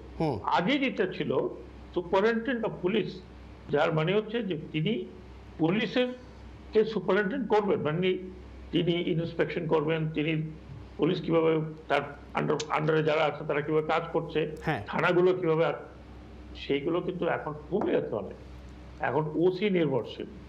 আরো কি মুশকিল হয়েছে যে ওসিরা কন্ট্রোল বাই মেম্বার পার্লামেন্ট বেশি ম্যাক্সিমাম জায়গায়। আমার মনে হয় যে ইব্রাহিম জেনারেল ইব্রাহিম এই বিষয়ে আমার সাথে বেটার বলতে পারবেন, কারণ he is inside the politics. কিন্তু যখনই আপনি একটা ফোর্সকে পলিটিসাইজ করবেন এবং তাকে আপনি লিবারেল ঢিলা দিয়ে দিবেন, সে কাউকে মেরে দিয়ে বলবে যে ইয়াবা তার পকেটে পাওয়া গেছিল, অথবা সে আমাকে একটা পিস্তল উঁচিয়ে দিয়েছিল, তো এই অল্প যদি আপনি চেক না করেন, পুলিশের কাউকে জিজ্ঞেস করেন, বলবে হ্যাঁ ইনকোয়ারি হয়েছে, কিন্তু ইনকোয়ারি হয়েছে, সেই ইনকোয়ারি তো আমরা তো সার্কামস্টান্সিয়াল এভিডেন্সে বলতে পারি যে দিস ইজ নট ফ্যাক্ট। আপনি মনে করেন যে একটা ক্রিমিনাল ধরা হয়েছে, তাকে আপনি রাত 12টার সময় সে বললো আমি অস্ত্র উদ্ধারে আপনাকে সাহায্য করতেছি, রাত 12টার তাকে পুলিশ নিয়ে গেল, only that man is killed. এই যে বন্দুক যুদ্ধ, এই সমস্ত গল্প টল্প করতে করতে আমরা কি করেছি, আমাদের সোসাইটিতে কিছু মনস্টার ক্রিয়েট হয়ে গেছে। এবং এই আমি শেষ করছি, প্রদীপ এবং তার গ্যাং বা তার গং, তারা ভেবেছিল পার পেয়ে যাবে, কারণ আপনি যদি কনভারসেশন শোনেন তাহলে একজন রিটায়ার্ড সুপারিনটেন্ডেন্ট পুলিশকে যখন কনসাল্ট করছে প্রদীপ বলছে উনি আবার পরিচয় দিয়েছেন রিটায়ার্ড মেজর, কোনো তাইলে আর কি আছে, তাহলে তো কোনো অসুবিধা নেই, মানে নাথিং, দিস ইজ নাথিং, ও রিটায়ার্ড হয়ে গেছে, দিস ইজ নাথিং। হ্যাঁ, ওনাকে আবার এত তোমার চিন্তা করার দরকার কি, দিস ইজ দ্য কনভারসেশন। আমার এই মুহূর্তে নাম মনে পড়ছে না। তো আমার যে কথাটা হচ্ছে, so this people have become monster, কারণ আপনি কিছু করেই একটা পলিটিক্যাল শেল্টার। জনাব সাখাওয়াত, আমি আরেকটা বিষয়, এখানে অনেকগুলো প্রশ্ন আসছে। একটা জিনিস, আপনারা তো সবাই, আপনারা যারা সাবেক আর্মি অফিসার আছেন, আপনারা সবাই কিন্তু আপনার এই সিনহা হত্যার বিচারের জন্য আপনারা মানে বলে যাচ্ছেন, এবং এটা আপনারা মর্মাহত। আপনি বলছেন, আপনি প্রথম আলোতে আজকে কলামও লিখেছেন যে আর্মি অফিসাররা আপনার এই বিষয়ে হতাশ, কিন্তু আজকে কি আপনি এটা ওনারা হেডিং দিয়েছেন, আচ্ছা, প্রথম আলোর হেডিং যে আপনাকে ইয়ে করে লিখছে যে আর্মি অফিসাররা হতাশ, এবং একটা জিনিস সিফাতকে আজকে আমি আপনার প্রথম আলোর রেফারেন্সেই বলি, প্রথম আলোতে আজকে আসছে সিফাতকে একটি নাম্বারবিহীন গাড়ি তুলে নিয়ে গেল, এই বিষয়ে আপনার মন্তব্য কি? তাহলে সরকার বা আর্মি অফিসার বলুন বা পুলিশ যদি বা আমাদের অ্যাডমিনিস্ট্রেশন যদি এটাতে খুব কঠোর হয়ে থাকে, তাহলে হোয়ার ইজ সিফাত কোথায় এবং কেন তাকে নাম্বারবিহীন গাড়ি তুলে নিল? কারণ সেই তো মেইন। এটা তো আমি আপনার কাছ থেকে শুনছি। জি, এটা প্রথম আলো রেফারেন্স দিচ্ছি আমি। অনেক কিছু হতে পারে, এটা প্রোটেকশনের জন্য হতে পারে, কেউ হয়তো নিয়ে গিয়ে থাকতে পারে, কিন্তু এগুলো মনিটর হচ্ছে এই মুহূর্তে all these people are being monitored। হ্যাঁ, সেটা সেনাবাহিনীর ভিতর থেকেও মনিটর হচ্ছে, কারণ আমরা যে সমস্ত মেসেজ পাচ্ছি ওপেন, সেখান থেকে কিন্তু বর্তমান army chief is constantly talking to various people on the top, যাতে বিষয়টি ঢিলা না হয় এবং বারবার ওনাকে অ্যাসুরেন্স করা হচ্ছে। কাজেই সিফাতকে যদি কেউ এভাবে নিয়ে গিয়ে থাকে, তাহলে there would be some other reason, তাকে ক্ষতি করবে বলে আমার মনে হয় না, কারণ এখন করা সম্ভব নয় যদি অন্য কেউ করতে চায়। আচ্ছা, তার ব্যাপার আছে, প্রোটেকশনের ব্যাপার আছে, আমি দেখিনি। আমি এটা প্রথম আলো রেফারেন্স আমি আপনাকে দিলাম। আমি আসছি আপনার কাছে, আমি যাচ্ছিলাম আমাদের বিক্রম সৈয়দ। জি জি জি সাখাওয়াত সাহেব, কারণ আপনি কয়েকটা প্রশ্ন কয়েকজনে করেছে। জি, এক নম্বর ক্রস ফায়ার নিয়ে। হ্যাঁ, ক্রস ফায়ার আমি মনে করি না যে এটা হয়েছে বলে ক্রস ফায়ার বন্ধ হয়ে যাবে। আবার হয়তো কিছুদিন পরে, কারণ আমরা আবার অন্য কোনো বিষয় নিয়ে আলোচনা করব, এর মধ্যে আমরা শুরু যুদ্ধ হয়েছে, এটা অনলি স্টপ হতে পারে, বাট এটা তো স্টপ করা দরকার, দিস ইম্পর্টেন্ট।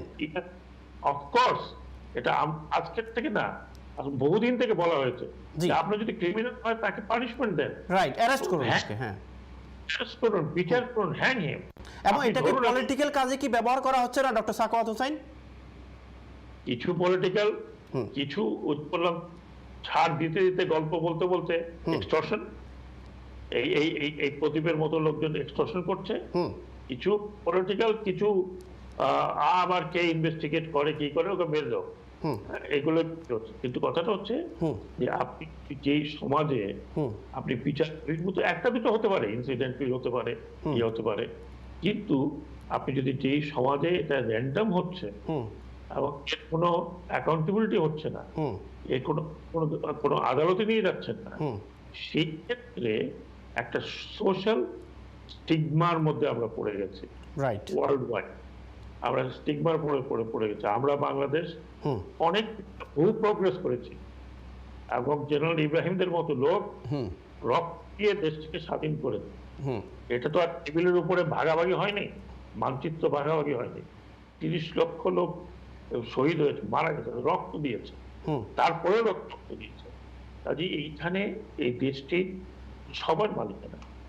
এই যদি অবস্থা থাকতে আমরা সবসময় পত্রিকা খুলে দেখি যে আমাদের মানবাধিকার ইন্ডেক্সে আমরা বহু আফ্রিকান কান্ট্রিতে মানে অনেক আফ্রিকান কান্ট্রি যেগুলো নামও আমরা জানি না তাদের থেকে নিচে, তাহলে আমরা যে প্রগ্রেসের কথা বলছি, আমরা যে মডার্নাইজেশনের কথা বলছি, আমরা যে ডেমোক্রেটিক সোসাইটি তৈরির কথা বলেছি, তাহলে এক। দ্বিতীয়ত হচ্ছে পুলিশ হচ্ছে জনগণের সাথে, জনগণের বন্ধু। আজকে আপনি জিজ্ঞেস করে দেখেন, কেউ থানায় কোনো কমপ্লেন নিয়ে যেতে ভয় পায়, যেতে চায় না। এমনও আছে যিনি কমপ্লেন নিয়ে গেছেন তাকে অ্যারেস্ট করে ভিতরে ঢুকে দেওয়া হবে। আপনি সিফাতের কথা চিন্তা করুন, তার নামে 4টা-5টা মামলা দেওয়া হবে। কিন্তু আমাদের পুলিশে, আমি এটা বলছি না আমাদের 100% পুলিশ লাইক দ্যাট, প্রচুর ভালো সৎ থেকে শুরু করে অফিসার আছে, কিন্তু তাদের সামনে আনা হচ্ছে না, তারা সামনে আসতে পারছে না because of the political side. আপনি পলিটিসাইজেশন, ততক্ষণ পর্যন্ত পুলিশকে আপনি ডিপলিটিসাইজ না, আমি মনে করি যে আমরা এই একটা অবস্থার মধ্যে পড়ে আছি। এবং আপনি একটা চিন্তা করেন, মানে আমি এই কথাগুলো বলে যাচ্ছি একটা, কারণ আপনারা দূরে থাকেন, একটা জিনিস চিন্তা করেন, এই প্রদীপ যত দূর পেপার তাকে রিক্রুট করা হয়েছিল বিএনপির সময়, এবং তিনি ঘোরতর বিএনপি, আওয়ামী লীগ বেড়ে সবাই দিয়েছে। যেই আওয়ামী লীগ আসছে একেবারে এমন পলিটিক্যাল হলেন যে জামাত নামে ঢুকাচ্ছেন, বিএনপি নামে লোকজন ঢুকাচ্ছেন, ইয়াবার সময় ইয়াবা নিয়ে ঢুকাচ্ছেন। রুলিং পার্টির এক তো মেরে ফেললো আকরাম বলে এক ভদ্রলোককে, কাউন্সিলর, এবং এটা নিয়ে অনেক হইচই হয়েছে, কিন্তু কিছুই হয়নি। আচ্ছা, কেন হয়নি? এই আকরামকে যে ক্রস ফায়ার দিল ডক্টর সাখাওয়াত হোসেন, এটা নিয়ে সারা বিশ্ব মিডিয়াতে আলোড়ন তৈরি হয়েছে, কিন্তু কোনো রেজাল্ট নেই। ওই যে পলিটিসাইজেশন, আকরাম হয়তো এমন একটা গ্রুপের মধ্যে পড়ে গেছে এক পলিটিক্যাল পার্টির, যেখানে তাকে নিয়ে হইচই অত লেভেলে হয়নি। তো আমি যে কথাটা বলছি যে আমার এই কালচারটা যদি না হয়, তাহলে শুধুমাত্র স্পিয়ারকে একটা চিঠি দিল পুলিশ, আর ভবিষ্যতে হবে না। তো ভবিষ্যতে কি হবে না? আপনি কি এটা বন্ধ করে দিচ্ছেন না? Only meant for armed forces, তাহলে সাধারণ জনগণের কি হবে?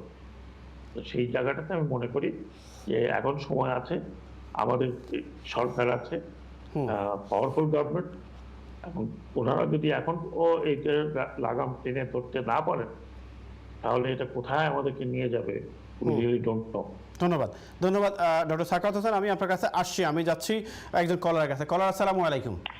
হ্যালো, আসসালামু আলাইকুম ভাই। আমি প্রথমে মেজর সিনা যিনি নিহত হয়েছেন শ্রদ্ধা জানাই এবং রুহের মাগফিরাত কামনা করি, কিন্তু আমি ওখানেও কইতাম চাই যে অত অল্প বয়সে খেনে তাইন অবসরপ্রাপ্ত হয়, আর বাংলাদেশ পুলিশের কৃতিত্ব আছে, বাংলাদেশের সেনাবাহিনীর কৃতিত্ব আছে, সুনাম আছে সারা পৃথিবী জুড়ে, ইউএন সিকিউরিটি কাউন্সিল।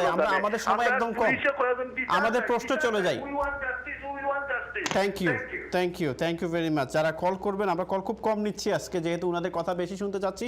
আমি যাচ্ছি, জনাব ইব্রাহিম সাহেব, আমাকে শুনতে পাচ্ছেন? জি জি আপনাকে আপনাকে অনেক অনেক ধন্যবাদ। যেটা ডক্টর সাখাওয়াত হোসেন যিনি বলেছেন যে আপনারা রণাঙ্গনে রক্ত দিয়েছেন দেশের জন্য, রণাঙ্গনে কাজ করেছেন দেশের জন্য, এবং আপনি ভালো করে জানবেন এই যে একজন কলার এখন বলেছেন যে আপনার, আমি যতটুকু জানি, আমি যদিও এবার এক্সপার্ট না, যে আপনাদের আর্মি অফিসারদের রিটায়ার্ডের বয়স কিন্তু অনেক বেশি। হঠাৎ করে এত অল্প বয়সে কেন মেজর সিনা রিটায়ারমেন্টে গেলেন বা ওনাকে রিটায়ারমেন্ট দেওয়া হলো?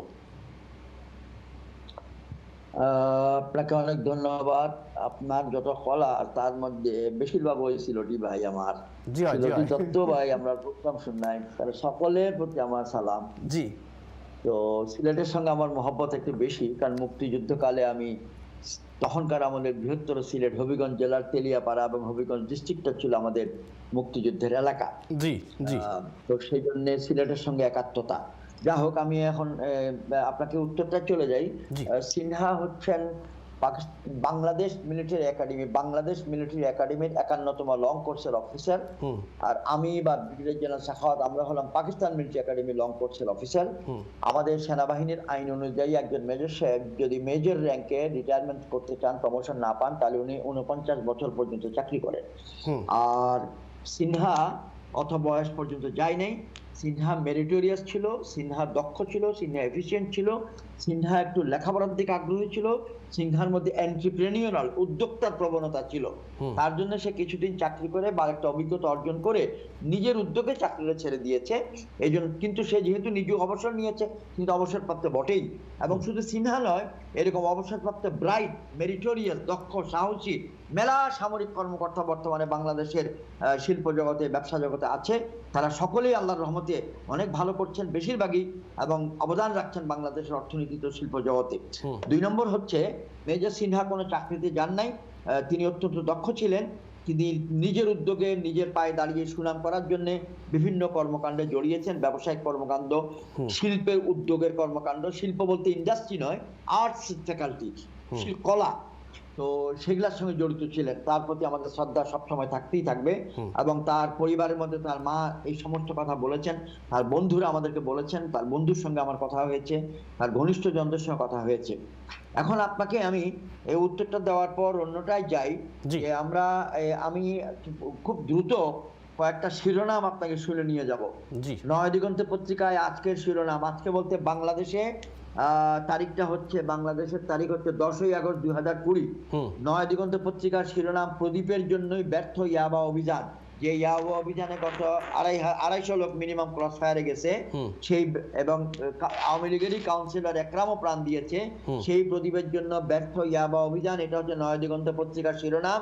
নয় দিগন্ত পত্রিকা একটা ছবি দিয়েছে, কাবা শরীফে নবী সাল্লাল্লাহু আলাইহি ইসলামের রওজা পাকের সামনে দাঁড়ানো কক্সবাজারের টেকনাফের বখতিয়ার মেম্বার, যে বখতিয়ারকে ওসি প্রদীপ মেরে ফেলেছে ক্রস ফায়ার করে। বাংলাদেশ প্রতিদিনে বলেছে, ইয়াবা তদন্তে প্রদীপের সঙ্গে কথা বলে কাল হলো সিনহার। আপনাকে একটু আগে জিজ্ঞেস করছিলেন যে এর মধ্যে কি থাকতে পারে, এমন কোনো কারণ থাকতে পারে কিনা। তা আমি ব্রিগেডিয়ার জেনারেল সাখাওয়াতের বরাত দিয়ে বলবো না, আমার নিজের বরাত দিয়েও বলবো না। আমি বাংলাদেশ প্রতিদিন নামক পত্রিকা এবং যুগান্তর নামক বিখ্যাত পত্রিকার বরাত দিয়ে বলছি। আজকে প্রথম পৃষ্ঠায় তাদের শিরোনাম, বাংলাদেশ প্রতিদিন বলল, ইয়াবা তদন্তে প্রদীপের সঙ্গে কথা বলায় কাল হলো সিনহার। এবং যুগান্তর পত্রিকায় বলছে, সিনহার ল্যাপটপ ক্যামেরায় গুরুত্বপূর্ণ তথ্য।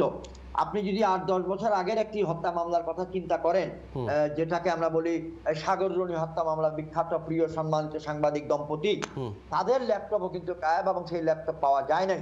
এবং আমরা যদ্দূর শুনেছি বেসরকারি ভাবে, অনানুষ্ঠানিক ভাবে, সিনহা সেখানে 1 মাস থাকাকালে তার ভিডিও তো বানাচ্ছিলেনই, এবং ভিডিও বানাতে বানাতে সে অনেক তথ্যের সঙ্গে ওয়েলকাম করে, এবং তার মাথার মধ্যে চাপে যে এখানে এত কিছু হচ্ছে, কেন হচ্ছে, আমি একটু জানতে চেষ্টা করি। এটা করতে করতে সে এক পর্যায়ে থানার ওসি প্রদীপ সাহেবের সঙ্গে ইন্টারভিউ নেয়। প্রদীপ সাহেব ইন্টারভিউ দিতে রাজি ছিলেন না, কিন্তু পরে তিনি কোনো মতে রাজি হন, এবং রাজি হয়ে সেখানে অনেক কথা বললেন। বলতে বলতে প্রদীপ সাহেব এমন কিছু কথা বলে ফেলেছেন, যেটা ইংরেজিতে বলে সেকেন্ড থট, অর্থাৎ ইন্টারভিউ দেওয়ার পরে প্রদীপ সাহেবের মাথায় আসলো আমি তো আমার নিজের আসামি হয়ে গেলাম, আমি তো ইনক্রিমিনেট হয়ে যাব। তো এর জন্য এটা মিডিয়া বলছে, আমি না।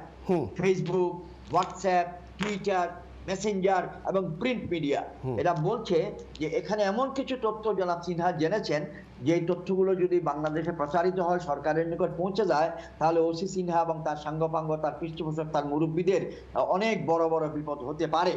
আমি এখন থেকে কয়েক ঘন্টা আগে গত শুক্রবার বিকালবেলা রাত্রে 8টায় changetv.press নামক ইন্টারনেট টিভি, যেটা মহাখালী ডিএলসিসি তাদের অফিস, আমিরুল মোমিনিন মানিক প্রধান সংবাদদাতা, তার ওখানে বলেছি যে আমি প্রত্যক্ষ সাক্ষী দিতে পারবো না, কিন্তু নিশ্চয়ই এমন কিছু সিনহার পেটে ছিল বা বুকে ছিল বা কানে ছিল বা ব্রেনে ছিল যেটা অন্যের জন্য হুমকি স্বরূপ। যেমন কিনা ব্রিগেডিয়ার জেনারেল সাখাওয়াত চাকরি করেছেন পার্বত্য চট্টগ্রামে, আমি চাকরি করেছি পার্বত্য চট্টগ্রামে, আমি ডাইরেক্টর অফ মিলিটারি অপারেশনস ছিলাম। আমাদের পেটে অনেক কিছু থেকে যায় যেগুলো প্রকাশ করার জন্য নয়, এবং এর মধ্যে অনেক কিছু থাকে যেটা রাষ্ট্রের স্বার্থ, জনগণের স্বার্থ, দেশের স্বার্থ।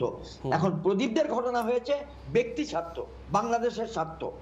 প্রদীপের জন্য হানিকর, ক্ষতিকর স্বার্থ, আর বাংলাদেশের জন্য উপকারী স্বার্থ। এই যে চক্র, যারা বাংলাদেশটাকে খেলো করে ফেলেছে, বাংলাদেশটাকে একটা হালকা করে ফেলেছে, যারা ব্যক্তি স্বার্থে দুনিয়ার সবকিছু করতে পারে। জনাব ইব্রাহিম, আমি ডক্টর সাখাওয়াত হোসেনের একটা প্রশ্ন করছি, আপনাকেও সেটা করি।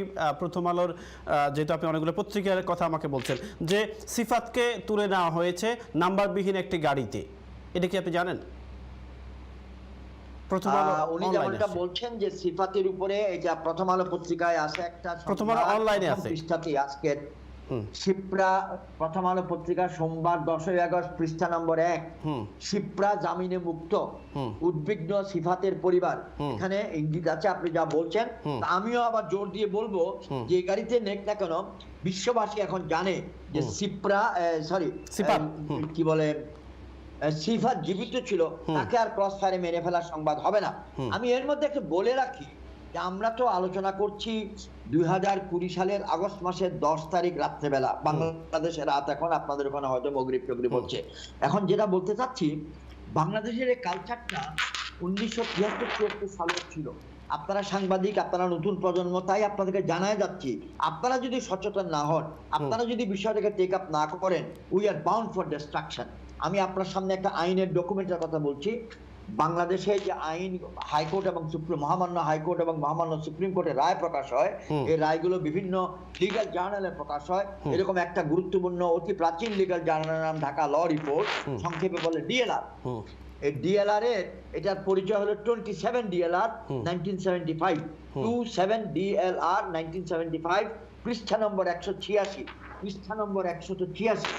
1996 সালে 1996-এ যশোরের জিওসি, যশোরে বাংলাদেশ সেনাবাহিনীর জিওসি তখন চাকুরিরত ছিলেন মেজর জেনারেল সৈয়দ মোহাম্মদ ইব্রাহিম বীর প্রতীক, এর রায়টা কাছে এনেছিলেন এবং আজ 25 বছর সংরক্ষণ করে রেখেছি। আজকে আপনাদেরকে মিডিয়ার মাধ্যমে বলতেছি।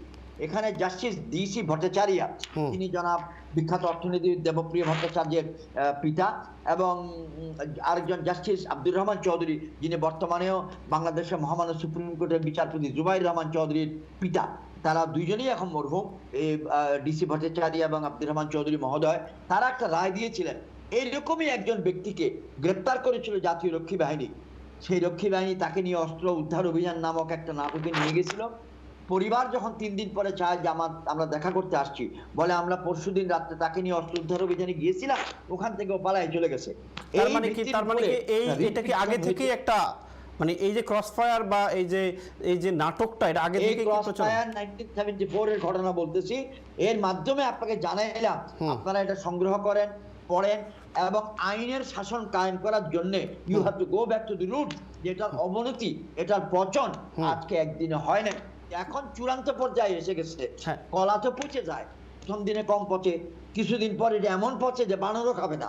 আচ্ছা, আমি জনাব ইব্রাহিম সাহেব যেটা বলবো, যে আপনি যে প্রশ্নটা আমাকে করেছেন, উনাকে যা প্রশ্ন করেছেন সেটা তো আমি একটু একটু করে শুনেছি, এবং উত্তরগুলোর জন্য আমি ব্রিগেডিয়ার জেনারেল সাখাওয়াতকে অনেক ধন্যবাদ জানাবো। উনি 10 মিনিটে চলে যাবেন। উনি চলে যাবেন, আমি কি উনাকে বিদায় দিয়ে আমি উনাকে বিদায় দিয়ে কি আপনার সাথে আসবো একটু প্লিজ? উনার সাথে আমি কথা, হ্যাঁ most welcome please. Doctor Sakhawat Hossain শুনতে পাচ্ছেন? I be there. জি থ্যাংক ইউ। দুজনের পক্ষেই বলবো, জি থ্যাংক ইউ নিয়ে রাখলাম power of Johnny. Thank you. Doctor Sakhawat Hossain শুনতে পাচ্ছেন? জি জি বলুন। আচ্ছা, আমি একটা জিনিস আপনার কাছে যেটি জানতে চাচ্ছিলাম, আমি জানি আপনি আরেকটা টিভিতে ইন্টারভিউ দিতে যাবেন, এজন্য আপনাকে ছেড়ে দিতে হচ্ছে। যাওয়ার আগে যে জিনিসটি আমাদের যে কথাটা আমি জনাব আমাদের বিক্রম ইব্রাহিম সাহেবকে প্রশ্ন করেছিলাম যে আমাদের সেনাবাহিনীর আপনাদের সময়ের অবস্থা, আপনাদের সময়ের যে কন্ট্রোলিং, যে প্যাট্রিয়টিজম, যে পাওয়ার ছিল, বর্তমানের পাওয়ারের মধ্যে কি কোনো গ্যাপ, কি যেটা আমরা কি কোনো গ্যাপ আছে কিনা, কি মনে করেন আপনি? আমি মনে করি না। আমি মনে করি যে এখনকার তাহলে পুলিশ কিভাবে সাহস পায় একজন সাবেক আর্মি অফিসারকে গুলি করে হত্যা করতে? আচ্ছা, আমি এটা কথা আপনাকে বলছি, সেটা তো আপনি আবার আর সাথে অ্যাড করলেন। আমি একটু কথাটা প্রথম কথাটা উত্তর দিই, দিস ভেরি ইম্পর্টেন্ট। জি, আমি ব্যক্তিগতভাবে মনে করি যে বর্তমানে সেনাবাহিনী মোর কম্প্যাক্ট, আরো বেশি আপনার বলবো যে ফেলো ফিলিংস এবং ব্রাদারলি ফিলিংস, প্রফেশনাল ফিলিংস অনেক বেশি। তার কারণ হচ্ছে এখন যারা সেনাবাহিনীর ঊর্ধ্বতন এবং নিচে আছেন, everybody is post Bangladesh commission, আর বলবো যে পোস্ট 1975 কমিশন।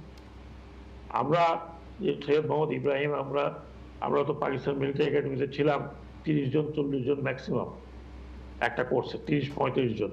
তো আমাদের ওই রকম লার্জ আমাদের ব্যাচমেট বা ছিল না। কিন্তু এখন আর্মি চিফ যিনি বর্তমানে, তিনিও কিন্তু পোস্ট বাংলাদেশ কমিশন, কাজে তারও ব্যাচমেটরা রয়ে গেছে যারা রিটায়ার করে হয়তো আছে, হয়তো 2-1 জন থাকতে পারে। কাজে কম্প্যাক্টনেসটা, একই ভাষা, একই ল্যাঙ্গুয়েজ, অলমোস্ট একই কালচার, এই কম্প্যাক্ট বাংলাদেশ আর্মিটা কিন্তু প্রচুর কম্প্যাক্ট। এবং কাজে সেইখানে তাদের ভিতরে তো ডিফারেন্স খুব একটা বেশি হলে সেটা মনে করেন উপর লেভেলে প্রমোশন কারো হলো না, সেটা অন্য ব্যাপার। কিন্তু ফেলো ফিলিং এর পুরো কমতি আমি কিন্তু এখনকার আর্মিতে দেখিনি, যতটুকু আমি দেখেছি। না, কারণ আপনি নিশ্চয়ই আগের যে ওসি প্রদীপ এবং একজন এক্সপার্ট যিনি পুলিশের সাবেক অফিসার ছিলেন, উনাদের দুজনের কথার স্টাইলে বোঝা গেল যেহেতু সাবেক হয়ে গেছে, দ্যার ইজ নাথিং, তার মানে একজন আর্মি অফিসার। আমি বলছি আপনাকে, ওটা বলছি কারণে যে ওনাদের ভাবটা হলো যে আর্মি অফিসার সাবেক হয়ে গেছে, এখন তো তার আর কোনো রুট নেই।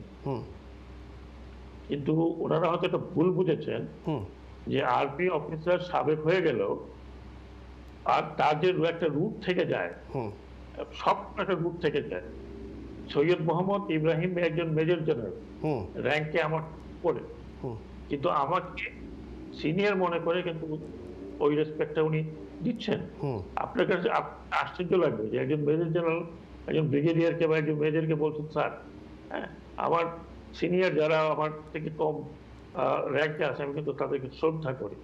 এই যে জিনিসটা, এটা হয়তো ওনারা বুঝতে পারেননি, বা যেটা বলছিল আচ্ছা উনি রিটায়ার্ড, তার মানে রিটায়ার্ড হলে কোনো অসুবিধা নেই। আমি সেই জায়গাটা থেকেই কথাটা বলছি যে একটা মানে আমাদের পুলিশ অফিসারদের ভিতরে কিছু বা পুলিশের লোকজনের ভিতরে কিছু ইয়ে হচ্ছে, উনি রিটায়ার করেন, উনি তো সাধারণ মানুষ, তাকে যা কিছু করা দেয়।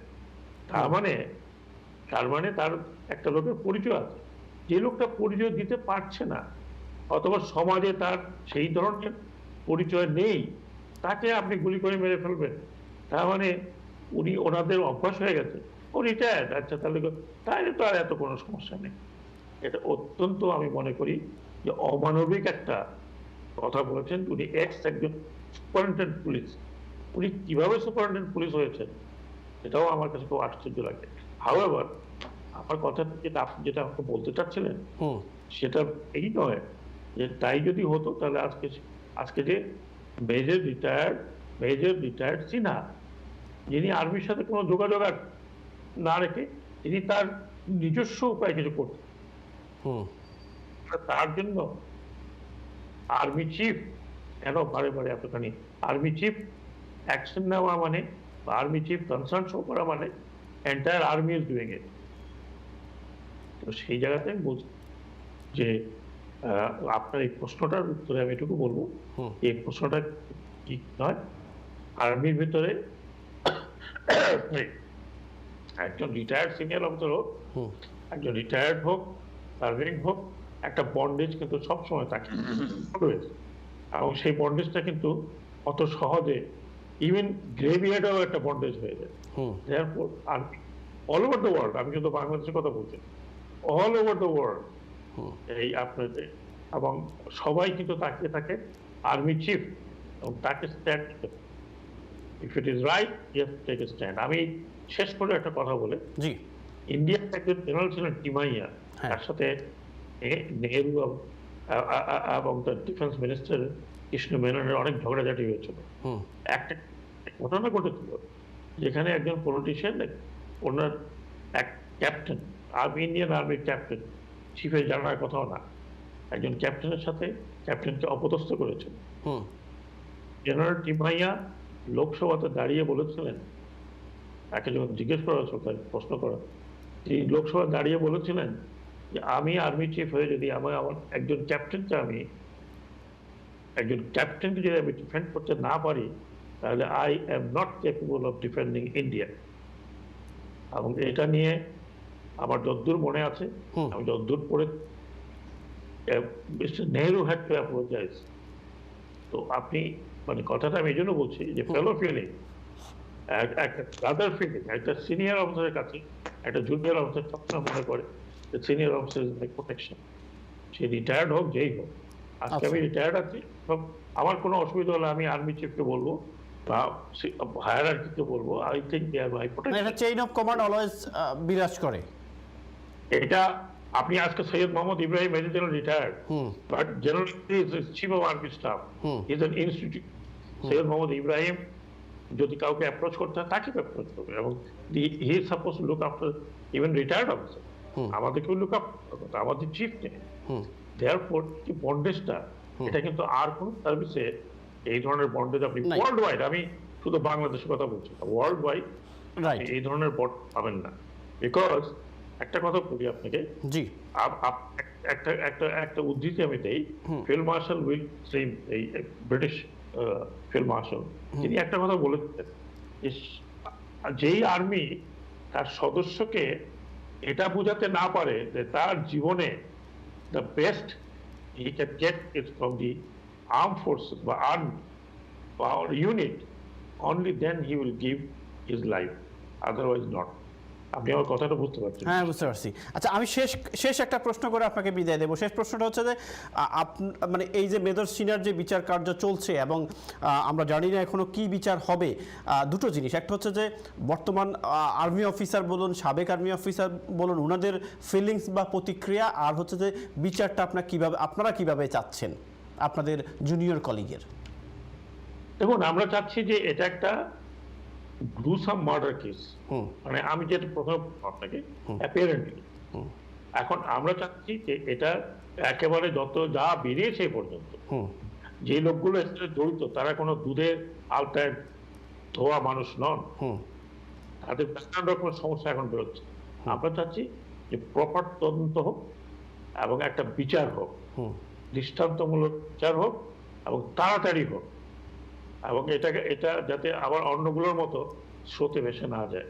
এটা যদি হয় তাহলে শুধু এই মেজর রিটায়ার্ড সিনিয়র জন্য হবে না, এটা সমগ্র বাংলাদেশের মানুষের জন্য একটা দৃষ্টান্ত যাতে হয়, এবং পুলিশ ফোর্সকেও চিন্তা করতে হবে যে এই ধরনের লোককে তারা তাদের ফোর্সে প্রোটেকশন দিয়ে যাবে কি না। সেই জন্য আমি মনে করি ভেরি ইম্পর্টেন্ট একটা বিচার সবার জন্য, এবং যেহেতু মাননীয় প্রধানমন্ত্রীও নিজের থেকে এর মধ্যে কথা বলেছেন এবং দৃঢ় ভাষায় বলেছেন যে এই বিচার প্রপার হবে, আমি মনে করি এটা প্রপার বিচার হবে, আশা রাখি আমরা, এবং সেই জন্য আমরা আমাদের চোখ কান খোলা রাখছি এবং একটা প্রেশার ক্রিয়েট করার চেষ্টা করছি যাতে এই প্রেশারটা থাকে পরে, এবং এটা শুধু এই বিচারটা শুধু সিনহার জন্য নয়, এই বিচারটা বাংলাদেশে অনেক লোক আছে যারা ভুক্তভোগী, প্রত্যেকের জন্য। আমি এটুকুই বলতে চাচ্ছি এই মুহূর্তে। সরি, আমি থাকতে পারছি না, আমাকে এখন তৈরি হতে হবে আমাদের এই লোকাল একটা টেলিভিশনের জন্য। জি নেক্সট টাইম সমাধান। অবশ্যই, থ্যাংক ইউ, আপনাকে অনেক অনেক ধন্যবাদ আমাদেরকে সময় দেওয়ার জন্য, এবং আশা করছি যে বাংলাদেশে ক্রসফায়ার বন্ধ হবে আপনাদের মাধ্যমেই। বাংলাদেশের এই ধরনের হত্যাকাণ্ডে সঠিক বিচার হবে আপনাদের এই কথার মাধ্যমে। আমি যাচ্ছি জনাব আমাদের বীর প্রতীক জনাব ইব্রাহিম সাহেবের কাছে। শুনতে পাচ্ছেন আমাকে? মেজর জেনারেল অনেক ধন্যবাদ, আমাকে অফ করে দিন। জি জি, আপনাকে অনেক ধন্যবাদ। অবশ্যই আমরা আপনার সাথে আবার চেষ্টা করব, কথা বলবো। আমি যাচ্ছিলাম যে বিষয়টা নিয়ে আপনার সাথে কথা বলার জন্য, যে এই যে হত্যাকাণ্ড, এই হত্যাকাণ্ডটি যেটা জনাব ডক্টর সাখাওয়াত হোসেনও কিন্তু একটু আগে বলছেন যে সবাই মর্মাহত, স্পেশালি সাবেক আর্মি অফিসাররা মর্মাহত।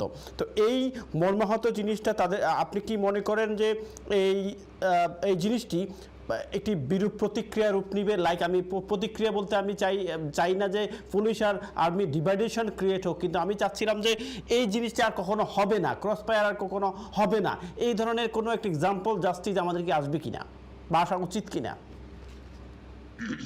আমি আপনার কথার উত্তরে এটাই বলতে পারি যে আমাদের আপ্রাণ কামনা, আমাদের আন্তরিক কামনা, যেহেতু আপনাকে আমি আগেও নিবেদন করেছি যে আমি একাধিক পরিচয়ের ভিত্তিতে কথা বলতেই হবে, ব্রেইনের ভিতরে ভাগ করা মুশকিল। আমি একজন মুসলমান, আমি একজন বাঙালি, আমি একজন মুক্তিযোদ্ধা, আমি একজন বাংলাদেশি, আমি একজন রাজনৈতিক কর্মী, আমি একজন মিডিয়া ব্যক্তিত্ব, সবগুলো মিলিত ভাবেই একটা মুখে কথা বেরোয়। জি, তো সেটা হলো এই যে আমরা বাংলাদেশে আশা করছি, কামনা করছি যে অবসরপ্রাপ্ত মেজর সিনহার ঘটনাটাই হওয়া উচিত শেষ ঘটনা। ইংরেজিতে যদি কেউ কাউকে ধমক দেয়, ইংরেজিতে কেউ যদি কাউকে ধমক দেয়, আপনি যদি আমার বডি ল্যাঙ্গুয়েজটা দেখেন, আমার বডি ল্যাঙ্গুয়েজটা এরকম বলে, শাট আপ, এরকম করে আঙ্গুল দেখায় বলে, তারপরে বলে thus far and no more, মানে হলো চুপ করো, যথেষ্ট হয়েছে। মাওলানা ভাসানী বলতেন খামোশ। আমি চাচ্ছি, আমার আবেদন, মাননীয় প্রধানমন্ত্রী বঙ্গবন্ধু কন্যা শেখ হাসিনা বলবেন তার অধীনস্থ সকল বাহিনীকে যে thus far and no more, shut up, আবার যদি করে মেরে ফেলবে একদম, এই একটা বক্তব্য দিতে হবে, ধমক। কারণ আইনের প্রতি শ্রদ্ধাশীল যদি আইন রক্ষাকারী বাহিনীরা না হয়, তাহলে ওই দেশে কোনোদিন আইনের শাসন কায়েম হতে পারবে না। ইংরেজি পত্রিকা ডেইলি স্টারে আজকে সোমবার 10ই আগস্টের প্রথম পৃষ্ঠার headline, shoot out death in custody, law enforcers liable only on paper. কাগজে কলমে ল এনফোর্সমেন্টের লোকেরা দায়িত্ব দেখায় বা জবাবদিহিতা দেখায়, সশরীরে সরজমিনে বাস্তবে দেখায় না। যেদিন বাস্তবে এই দায়বদ্ধতা আসবে, সেদিন আপনার এরকম কাস্টডিতে মানুষ মেরে ফেলা বন্ধ হবে। আপনার সামনে যে বললামই, টেকনাফের একরামুল হক কাউন্সিলর, তাকে যে মেরে ফেললো সেটা আওয়ামী লীগ দলীয় ছিল। এবং আপনি মেহেরবানি করে খেয়াল করুন পুলিশের বক্তব্যগুলোর উপরে মানুষের, তার আগে আবার আপনি যেন কেউ মনে করে না আমরা পুলিশ বাহিনীকে, পুরো বাহিনীকে ধমক দিচ্ছি। নো, পুলিশ বাহিনী আমাদেরই ভাই। আমি বাংলাদেশ সেনাবাহিনীর থেকে চাকরি করেছি, খাগড়াছড়ি, রাঙামাটিতে অত্যন্ত কঠিন সময়ে এবং স্পর্শকাতর সময়ে, রক্তে ভেজা সময়ে আমি চাকরি করেছি। আমার অধীনে 2টা জেলাতে 5000 পুলিশ আমার অধীনস্থ কমান্ডে ছিলেন। তাদের সাহসিকতার কথা আমি ভুলতে পারবো না। এবং মুক্তিযুদ্ধকালীন আমার সঙ্গে অনেক পুলিশ সদস্য ছিলেন আমাদের সাথে। তাদের অবদানকে খেয়াল রেখেই বলছি, আজকে 2020 সালের বাংলাদেশের পুলিশ বাহিনীতেও যথেষ্ট সংখ্যক ভালো ভদ্র মানুষ, সাহসী ব্যক্তিরা আছেন। কিন্তু যেটা ব্রিগেডিয়ার জেনারেল সাখাওয়াত বলে গিয়েছেন, ঠিক সেরকম, যেহেতু ভদ্র, সাহসী, আইন শৃঙ্খলা মান্যকারীরা সোচ্চার নয়, একতাবদ্ধ নয়, তাই দুষ্কর্মকারী যারা, আইন শৃঙ্খলা ভঙ্গ করে যারা, তারা নিজেদের একতার মাধ্যমে সিন্ডিকেট ক্রিয়েট করে এই প্রভাবটা বিস্তার করে। আমার আবেদন, বাংলাদেশ পুলিশ বাহিনী, বাংলাদেশ প্রশাসনে যারা সৎ আছেন, সাহসী আছেন, মেধাবী আছেন, রাজনীতিকরণ হয় নাই, আপনার মাথা এবং আপনার বিবেককে এখনো রাজনীতির পদতলে বিক্রি করেন নাই, আপনারা একতাবদ্ধ হন, আপনারা সোচ্চার হন। এই দেশটাকে বাঁচাতে হবে। সৈয়দ মোহাম্মদ ইব্রাহিমদের মতো ব্যক্তি যারা, তাদের এক পা কবরে চলে গেছে, আজ আছি তো কাল নাই, এই দেশটা কার হাতে রেখে যাব? প্রদীপের মতো লোকের কাছে রেখে দিতে চাই না। সিনহার রক্ত যেন বৃথা না যায়। কেমনে বৃথা যাবে না? যে আমরা যারা বিবেকবান অবসরপ্রাপ্ত 4,500 সেনাবাহিনীর সামরিক কর্মকর্তা, 10,000-এর বেশি অবসরপ্রাপ্ত পুলিশ কর্মকর্তা বাংলাদেশে আছেন এবং 2 লক্ষ পুলিশ বাহিনীর মধ্যে 1.5 লক্ষ পুলিশ বাহিনী নিশ্চিতভাবে অনুভব করেন এক প্রদীপের জন্য আজকে পুলিশকে নিয়ে এত আলোচনা হচ্ছে। এইরকম প্রদীপ না রাখলে কি হয়, কিন্তু তাদের যে সিন্ডিকেট তাদেরকে রেখে দেয়। তা আমি আপনাকে অনুরোধ করব যে আমরা, আপনি যে প্রশ্নটা বারবার ঘুরিয়ে ফিরিয়ে বলছেন, বাংলাদেশের সামরিক বাহিনী অত্যন্ত নিয়ম শৃঙ্খলার মধ্যে চলে, আইনের মধ্যে চলে। আমরা আইন, সংবিধানের ভাষায় আমরা ডিসিপ্লিন ফোর্স। ডিসিপ্লিন ফোর্স গুলো ভাঙে, মস্কায় না। ভাঙে মানে যেদিন আপনি অমান্য করবেন আপনি জেনে শুনে অমান্য করবেন, কিন্তু আপনি মিনমিন করবেন না। কিন্তু এমন কিছু সময় আসে যখন মানুষ অত্যন্ত ভারাক্রান্ত হয়ে যায়। সেই ভারাক্রান্ত হৃদয়ে আজকে সামরিক বাহিনীর অবসরপ্রাপ্ত ব্যক্তিরা, এবং আমার যদ্দূর অনুভূতি, আমি কোনো যোগাযোগ নাই, আমি আজকে 12-13 দিন 14 দিন যাবৎ ক্যান্টনমেন্টের ভেতরেও যাই না, কিন্তু অনুভূতি হচ্ছে যে সামরিক বাহিনীতে চাকরি করেন এমন ব্যক্তি এবং অবসরপ্রাপ্ত সকল ব্যক্তি, সিনিয়র এবং জুনিয়র, সকলের আত্মা কাঁদছে। তার সঙ্গে যুক্ত হয়েছে বাংলাদেশের বিবেকবান নাগরিক সমাজের আত্মা, তারাও কাঁদছেন। মিডিয়ার বক্তব্য শুনলে, পত্রিকা পড়লে, টিভি টক শো দেখলে এটা আমরা বুঝতে পারতেছি। এবং মানুষের ফোন, SMS, মেসেঞ্জারের বার্তা, তাদের আত্মা কাঁদছে যে এইরকম ভাবে তো বাংলাদেশকে চলতে দেওয়া যায় না। আমি ব্রিগেডিয়ার জেনারেল সাখাওয়াতের সঙ্গে কণ্ঠ মিলিয়ে বলতে চাই যে যেহেতু মাননীয় প্রধানমন্ত্রী বলেছেন বিচার হওয়ার কথা, বিচার হবে, কিন্তু আমি ওয়ার্নিং দিব। আমি সৈয়দ মোহাম্মদ ইব্রাহিম, চেয়ারম্যান বাংলাদেশ কল্যাণ পার্টি, অতি ছোট দল কিন্তু নামটা খুব ভালো। ওয়ার্নিং দেব, আমরা যেন ঘুমায় না যাই, আমরা যেন একটা মানববন্ধন করে যেন ঘুমায় না যাই, একটা মত বিনিময় সভা করে যেন ঘুমায় না যাই। আমি মাননীয় রাওয়া চেয়ারম্যানকে সাজেশন দিব যে আপনি একটা মনিটরিং সেল করেন অবসরপ্রাপ্তদের মধ্যে, যারা সময় দিতে পারবে, যারা কন্টিনিউয়াসলি সম্মানিত শ্রদ্ধেয় মাননীয় সেনাবাহিনীর প্রধানের সঙ্গে যোগাযোগ রাখবেন, মাননীয় প্রধানমন্ত্রীর অফিসের সঙ্গে যোগাযোগ রাখবেন, এবং বিচার বিভাগে তদন্ত কি হচ্ছে, এটা কি হচ্ছে, ওটা কি হচ্ছে, লয়াররা গেল কিনা এটার পিছনে যোগাযোগ রাখবেন, এবং যারা সাক্ষী দিবে তারা নিরাপদ আছে কিনা মনিটরিং করবেন, সিনহার পরিবার ঠিক আছে কিনা মনিটরিং করবেন। সরকার সব রকম আশ্বাস দিয়েছে, তারপরেও আমি বলি কোম্পানি কা মাল দরিয়া মে ঢাল, সরকারি মাল দরিয়া মে ঢাল, সরকারি সময় গোল্লায় যেতে দাও, কোনো আপত্তি নাই। আমাদের যতটুকু কান্না এটা আরেকজনের মধ্যে অতটুকু কান্না নাও হতে পারে। এই জন্য বলবো, আজকে তো বাংলাদেশে হাজার হাজার লোক ক্রস ফায়ারে গিয়েছে। আপনাকে যে 27 DLR 1975 পৃষ্ঠা নম্বর 186 রেফারেন্স দিলাম, এটা কেন দিলাম? বাংলাদেশের বিবেকবান আইনজীবী মহোদয়, পুলিশের সাবেক কর্মকর্তাগণ, সাবেক সেনা কর্মকর্তা, যাদের দ্বারা সম্ভব, যারা লেখাপড়ার প্রতি আগ্রহী আছেন, সিভিল সার্ভিস ক্যাডারের অবসরপ্রাপ্তরা, প্রফেসর ভাইয়েরা, আপনারা ঘাটে ওখানে কি লেখা ছিল? তাহলে 74-এর সেই অসুস্থতা আজকে 2020 সাল পর্যন্ত বাংলাদেশে চলছে। তাহলে একটা জাতি হিসেবে অনেকগুলি সরকার, অনেকগুলি পার্লামেন্ট, অনেকগুলি batches of justices in the মহামান্য সুপ্রিম কোর্ট পার হয়ে গেছেন, আমাদের অগ্রগতি কোথায়? কোনো অগ্রগতি হয় নাই। 74 সালে 3টা ক্রস ফায়ার হইতো, এখন 300 ক্রস ফায়ার হচ্ছে। কারণ আমরা ক্রমান্বয়ে ডাউন হিল, ইংরেজিতে বলে, অবনতির দিকে। How do we recover from here? এটা হচ্ছে আমাদের বিরাট প্রশ্ন। আপনি আরো বিজ্ঞ লোককে আপনার টেলিভিশন আনবেন এবং তারা নিশ্চয়ই এর প্রসঙ্গে আপনার কাছে মন্তব্য দিবে। আপনার পরবর্তী প্রশ্ন যদি থাকে মেহেরবানি করে করুন। কিন্তু আপনার কাছে প্রশ্ন, আপনি রাওয়ার চেয়ারম্যান জনাব রিটায়ার্ড মেজর যিনি, মেজর জেনারেল যিনি খন্দকার নুরুল আফসার সাহেবের কথা বলছেন, উনি কিন্তু বেশ আবেগপ্রবণ হয়ে কথা বলছেন এবং বলছেন যে উনি খুব এক্সাইটেড। আমি এক্সাইটেড বলতে আমি বোঝাচ্ছি যে উনার জুনিয়র কলিগকে যে মারা হয়েছে সেই বিষয়ে উনি খুব স্ট্রং স্টেটমেন্ট দিচ্ছেন, এবং আমি বিশ্বাস করি উনার সাথে কিন্তু আপনি যেটা বলছেন যে 4000 সাবেক আর্মি অফিসার সবাই, এটা কি উনার একক স্টেটমেন্ট নাকি 4000 আর্মি অফিসারের সাবেক আর্মি অফিসার স্টেটমেন্ট? সম্মানিত রাওয়া চেয়ারম্যান জনাব অবসরপ্রাপ্ত খন্দকার মেজর খন্দকার নুরুল আফসার, উনি মেজর হতে পারেন, যে জিনিসটা আপনাকে বুঝাই দিয়েছি। উনি এক্সিম ব্যাংকের একজন ডাইরেক্টর, উনি প্রতিষ্ঠিত একজন সম্মানিত ব্যবসায়ী। উনার বয়স এখন 60-এর উপরে, 60-র উপরে। উনার ছেলে আমার ছেলের প্রায় সমবয়সী। তো অর্থাৎ উনি চাকরিটা ওই অবস্থাতে শেষ করেছেন বলে উনাকে আপনি মেজর হিসেবে পাচ্ছেন, কিন্তু আসলে উনি অত্যন্ত পরিপক্ক, ম্যাচিউরড একজন সম্মানিত ব্যক্তি।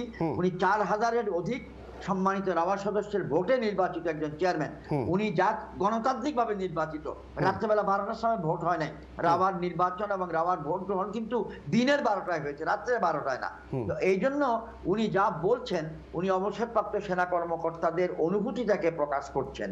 তবে একটা কথা আছে, আমাদের তার কোনো পার্লামেন্ট নাই, আমাদের কোনো স্পিকার নাই যে আমরা কোনো একটা ড্রাফট করে বিল দিয়া বিবৃতি বানাইয়া বলতে পারি না যে আপনারা যারা হ্যাঁ বলতে চাইলে হ্যাঁ বলুন, না বলতে চাইলে না বলুন, আর 3 মিনিট পরে বলা হবে হ্যাঁ জয়যুক্ত, হ্যাঁ জয়যুক্ত, হ্যাঁ জয়যুক্ত।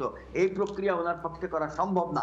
তবে আপনি মেহেরবানি করে নিশ্চিত থাকুন, উনি অবসরপ্রাপ্ত ব্যক্তিদের সামগ্রিকভাবে বা সার্বিকভাবে ওভারঅল অবসরপ্রাপ্ত ব্যক্তিদের অনুভূতির প্রতিনিধিত্ব করছেন। এটা আপনাকে নিবেদন করলাম, কারণ এটা এমন একটি ঘটনা, এটা তো লাইন বাই লাইন তার হুবহু লেখা যায় না। আর আরেকটা কথা এই প্রসঙ্গে বলে রাখি, যারা চাকরি করেন তাদের পক্ষে কোনো মতেই বিবৃতি দেওয়া সম্ভব না। এটার শূন্যতারা পূরণ করেছে আইএসপি এর ওই বিবৃতিটা দিয়ে। এখন আইএসপি এর বিবৃতিতে বন্ধ হবে, আক্ষরিক অর্থে না। আইএসপি এর বিবৃতির কারণে ক্রস ফায়ার বন্ধ হবে, আক্ষরিক অর্থে না। এটা হলো আশাবাদ। তাহলে কেমনে বন্ধ হবে? যদি মাননীয় প্রধানমন্ত্রী নির্দেশ দেয়। আমি আবারও রিপিট করলাম, তাই আমার আবেদন থেকে যাবে, বঙ্গবন্ধুর নেতৃত্বে আমরা মুক্তিযুদ্ধ করেছি, সুতরাং আমি তো বঙ্গবন্ধুর আমলের একজন রণাঙ্গনের সৈনিক, আমার বয়স 22.5 বছর। তাহলে আমি তো আবেদন করতেই পারি যে যেই কারণে, যেই উসিলায়, যেই বিবেকের তাড়নায় আমরা মুক্তিযুদ্ধ করেছিলাম, তার অন্যতম লক্ষ্যবস্তু যে জান ও মালের নিরাপত্তা। বঙ্গবন্ধু কি 7ই মার্চের ভাষণে বলে নাই, আর একবার যদি আমার মানুষের উপর একটা গুলি চলে? এটিকে বঙ্গবন্ধু বলে নাই? বলেছিলেন। আমি সৈয়দ মোহাম্মদ ইবনে তত বড় রাজনৈতিক নেতা নই, আমি তো একটা ধুলির সমান। আমি তো এরকম বলতে পারছি না, আর একবার যদি একটা ক্রস ফায়ার এই বাংলার মাটিতে হয় তাহলে। আমি যেটা বলতে পারছি না, কারণ আমার রাজনৈতিক দল ছোট, আমার অবস্থান ছোট। কিন্তু সকলের মনের সম্মিলিত আওয়াজটাকে যদি আপনি আনেন, তাহলে আমার মনে হয় বাক্যটা বাংলায় এরকম দাঁড়ায়, আর একবার যদি আর একটা ক্রস ফায়ার হয় তাহলে তোমরা দেখে নিও, এরকম একটা দাঁড়ায়। আপনি যে প্রশ্নগুলো আমি আসছি, শতভাগ আমি আপনার কাছে আসছি। আমি একজন কলারের সাথে একটু কথা বলে আসি। কলার, আসসালামু আলাইকুম। কলার, আসসালামু আলাইকুম। হ্যালো কলার, আপনি টিভি সাউন্ড কমান, দেন আপনি প্রশ্ন করুন। টিভির সাউন্ড একটু কমান, আপনার কথা আমি শুনতে পাচ্ছি না। আসসালামু আলাইকুম। ওয়ালাইকুম আসসালাম। আপনার প্রশ্নটা কি আমাদের সম্মানিত অতিথির জন্য? জি, সম্মানিত ইব্রাহিম সাহেব, তো কত কত আছে, কত আপনার সম্মানিত আসল সবটার সম্মানটা কি? আমি একটা কথা ওনাকে জিজ্ঞাসা করতে চাই, আমার মনে সবসময় প্রশ্ন জাগে। কারণ হলো যে সব কিছু তো শুনতেছি, একটা জিনিস শুনতেছি, উনি নাকি ইন্ডিয়ান লোক। উনি যদি ইন্ডিয়ান লোক হয়ে থাকেন, তো এই ধরনের পোস্ট কি বাংলাদেশে এরকম একটা পোস্ট কি ফরেনাররা পায় বা পাইতে পারে? কে ইন্ডিয়ান লোক আপনি ক্লিয়ার করুন। উনি বলতে তিনি কে? Who is he? আপনি ক্লিয়ার করুন, মানে উনি বলতে কাকে বোঝাচ্ছেন আপনি? উনি বলতে ওই যে পুলিশ অফিসার যে খুন করলো, যে আপনার ওই নিয়ে আর কি। লিয়াকত সাহেব নাকি প্রদীপ সাহেব? প্রদীপ সাহেব, ধন্যবাদ। আপনি দেখতে থাকুন, আমরা এই বিষয়ে আমাদের সম্মানিত অতিথি প্রশ্নের অ্যান্সার দেবেন। জনাব আরেকটা কল, আমি আরেকজন কলার কাছে যাচ্ছি। কলার, আসসালামু আলাইকুম। জি তাহের ভাই। ফারুক ভাই কেমন আছেন? আমি ভালো আছি, আপনার প্রশ্নটা কি? শ্রদ্ধায় মেজর জেনারেল সৈয়দ মোহাম্মদ ইব্রাহিম স্যারকে সালাম, আশা করি ভালো আছেন। আমি একটা জিনিস প্রশ্ন করতে চাই। জি করেন। যেমন মনে করেন এই একজন প্রদীপ 144টা মার্ডার করলো, এরপরেও সে বহাল তবিয়তে 143টা পর্যন্ত বহাল তবিয়তে থাকলো তার পজিশনে। আমাদের প্রশাসন কি একেবারে অন্ধ? আমাদের পলিটিশিয়ানরা কি একেবারে অন্ধ? আমাদের সাংবাদিকরা কি একেবারে অন্ধ? এই প্রদীপের বাড়ি আছে চিটাগাঙ্গে, বাড়ি আছে বনানীতে, বাড়ি আছে ক্যালকাটায়, বাড়ি আছে অস্ট্রেলিয়ায়। একজন ওসি কি করে এতটা বাড়ি করে? তার ওয়াইফের নামেও বাড়ি আছে। তারপরে টাকা পাচার করছে বিদেশে। একজন ওসি কি করে এতটা উন্নতি করতে পারে তার চাকরি জীবনে? একজন ওসির বেতন এখন তাহের ভাই এই প্রশ্নটা আপনি কাকে করতেছেন, এটা অ্যানসারটা কে দিবেন, মানে এটা দায়িত্ব কে নেবে আপনি মনে করেন? এই আনসারটা আমি স্যারকে করব। উনি তো একজন প্রফেশনাল লোক, উনি তো, ওনার তো অনেক অভিজ্ঞতা। জি, ওনার আমলে কি এইসব হয় নাই? হইছে। তো উনি কি ব্যবস্থা নিছিলেন আর এখন সরকারকে কি পরামর্শ দিতে চান? ধন্যবাদ আপনাকে। আপনি দেখতে থাকুন, অবশ্যই উনি এ বিষয়ে কথা বলবেন। আমি আপনার কাছে একটা বিষয় জানতে চাচ্ছিলাম, কলারের প্রশ্ন তো অবশ্যই আপনি শুনতে পাচ্ছেন, তার মধ্যে আরেকটা জিনিস আমি একটু অ্যাড করতে চাচ্ছিলাম, সেটি হচ্ছে যে এসপি মাসুদের কি সম্পৃক্ততা আছে কিনা এই হত্যাকাণ্ডের সাথে?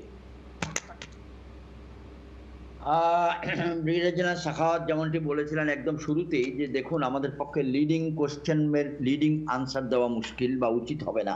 তবে বাংলাদেশের পত্রপত্রিকা যারাই ফলো করছেন, বাংলাদেশের মোবাইল ফোনে অনেকগুলো রেকর্ড, অডিও রেকর্ড সব পেয়ে গেছে। এগুলোর উপর ভিত্তি করে মানুষ একটা উপসংহারে আসতে পারে যে এসপি সাহেব অনেক কিছু জানতেন। এবং তবে এসপি সাহেবের পক্ষে আত্মপক্ষ সমর্থন করেও অনেক কথা কেউ বলছেন যে এসপি সাহেবেরই বা কি করার ছিল, যেখানে ওসি প্রদীপের হাত এত লম্বা যে এসপির বাসা ছাড়িয়া এসপির মাথা ডিঙ্গাইয়া তাই ঢাকা পর্যন্ত মানুষের চুল ধরতেন, মানুষের হাত ধরতেন। তো উনার যে এত লম্বা হাত ওসি প্রদীপের, টেকনাফে থাকলেও উনি ঢাকা মহানগর ক্যাপিটালে উনার সুইচ টিপলেই উনার উত্তর পেতেন, তাহলে এখানে এসপি সাহেব কি করতে পারতেন? এটা এক পক্ষের উত্তর। আরেক পক্ষের উত্তর হইল এসপি সাহেব সব জানতেন, না জানলে উনি সুপারিনটেন্ডেন্ট অফ পুলিশের তত্ত্বাবধায়ক, উনার জেলাতে কি হচ্ছে উনি তত্ত্বাবধান যদি করতে না পারেন উনার ব্যর্থতা। এবং উনার কল রেকর্ডটা আপনি শুনছেন কিনা যখন লিয়াকত সাহেব এবং প্রদীপ ফোন করছে উনাকে? শুনেছি, সব শুনেছি, এটা ক্রিস্টাল ক্লিয়ার, আমরা সব শুনেছি এবং পত্রপত্রিকায় বা ফেসবুকে বা মেসেঞ্জারে বা হোয়াটসঅ্যাপে লেখালেখি হচ্ছে যে ওই অবসরপ্রাপ্ত একজন এসপি সাহেবের ব্যাপারে যেমন লেখালেখি হচ্ছে, এসপি চাকুরিরত এসপি সাহেবের ব্যাপারেও এরকমই বলা বলি হচ্ছে। উনাদের উত্তরটা এমন ছিল যে শিখায় দেওয়ার মতো যে তুমি এরকম একটা জিনিস বলো।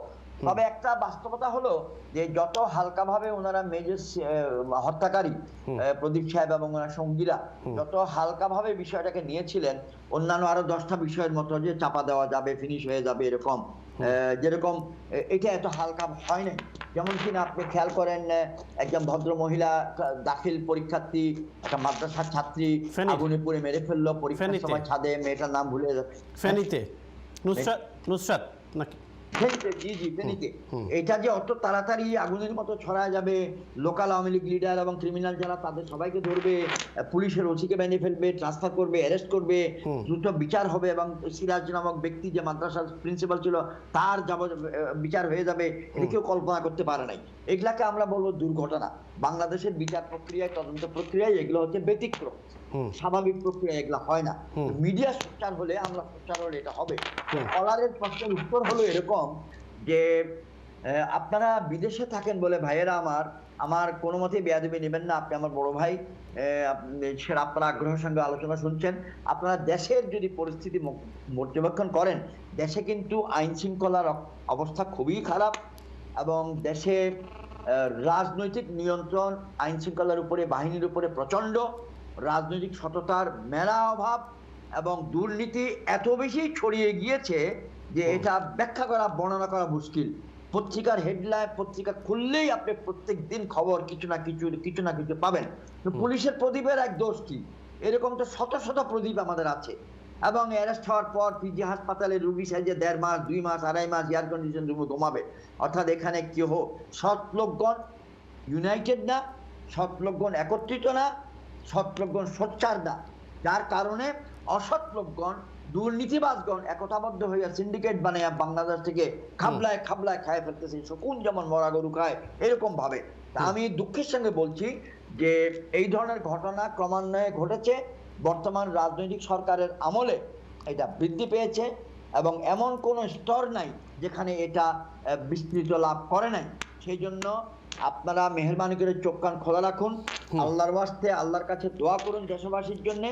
যদি সম্ভব হয় সৎ মানুষদেরকে পৃষ্ঠপোষকতা করুন, সৎ রাজনীতিবিদদের পৃষ্ঠপোষকতা করুন, সৎ আমলাদেরকে পৃষ্ঠপোষকতা করুন। অতটুকু অন্তত করতে পারবেন, তাহলে দেশ থেকে বাঁচাতে পারবো। তা না হলে এই দেশটা বাঁচানো মুশকিল হয়ে যাবে। জি, আপনার কাছে আমি শেষ প্রশ্নটা এবং আমরা শেষ করতে যাচ্ছি 2 মিনিটের মধ্যে। শেষ হচ্ছে যে আপনার শেষ চাওয়াটা কি, কিভাবে আমাদের দেশটাকে রক্ষা করা যায়, স্পেশালি কিভাবে মেজর সিনা রাশেদের অবসরপ্রাপ্ত মেজর সিনা রাশেদের আপনার যে বিচার কার্য সেটি কিভাবে দ্রুত করা যায় এবং সঠিক বিচার পাওয়া যায়। তার আগে আমার কন্ট্রোল রুম থেকে বলছেন যে অনেক কলার লাইনে আছেন, আমি একজন কলার সাথে একটু কথা বলে আসি। কলার আসসালামু আলাইকুম। একটা দুইটা নেন না, অসুবিধা নেই, আমার অসুবিধা নেই, একটা দুইটা কল নেন। জি জি, আসসালামু আলাইকুম। আগ্রহের সঙ্গে বসে আছে। জি জি, কেমন আছেন? ভালো আছেন আপনারা? জি, আমরা ভালো আছি। আপনার প্রশ্নটা কি? জি, আমরা তো বাংলাদেশে এই সমস্ত খবর শুনে জি এখান থেকে খুব ভয় পাচ্ছি।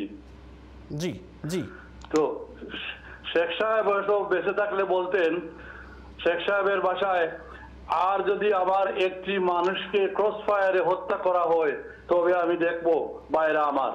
এটা শেখ সাহেবের বাসায় বললাম আর কি। এটা বন্ধ করতে হবে। আসসালামু আলাইকুম। আসসালামু আলাইকুম। আপনি কি ক্রস ফায়ারের বিপক্ষে বলছেন, মানে ক্রস ফায়ার চাচ্ছেন না, এটাই তো মনে হয় আপনার কথা, তাই না? আমি যাচ্ছি আরেকজন কলারের কাছে। কলার আসসালামু আলাইকুম। হ্যালো কলার, আপনারা টিভি সাউন্ড কমিয়ে আমাকে ফোন করুন, দেন আমি কথা বলবো। জি, আমি আপনার কাছে যে বিষয়টা জানতে চাচ্ছিলাম যে এই যে মেজর সিনা অবসরপ্রাপ্ত সিনা রাশেদ, তার মানে হত্যাকাণ্ডের পরে সাবেক আর্মি অফিসাররা কিন্তু অনেক সোচ্চার।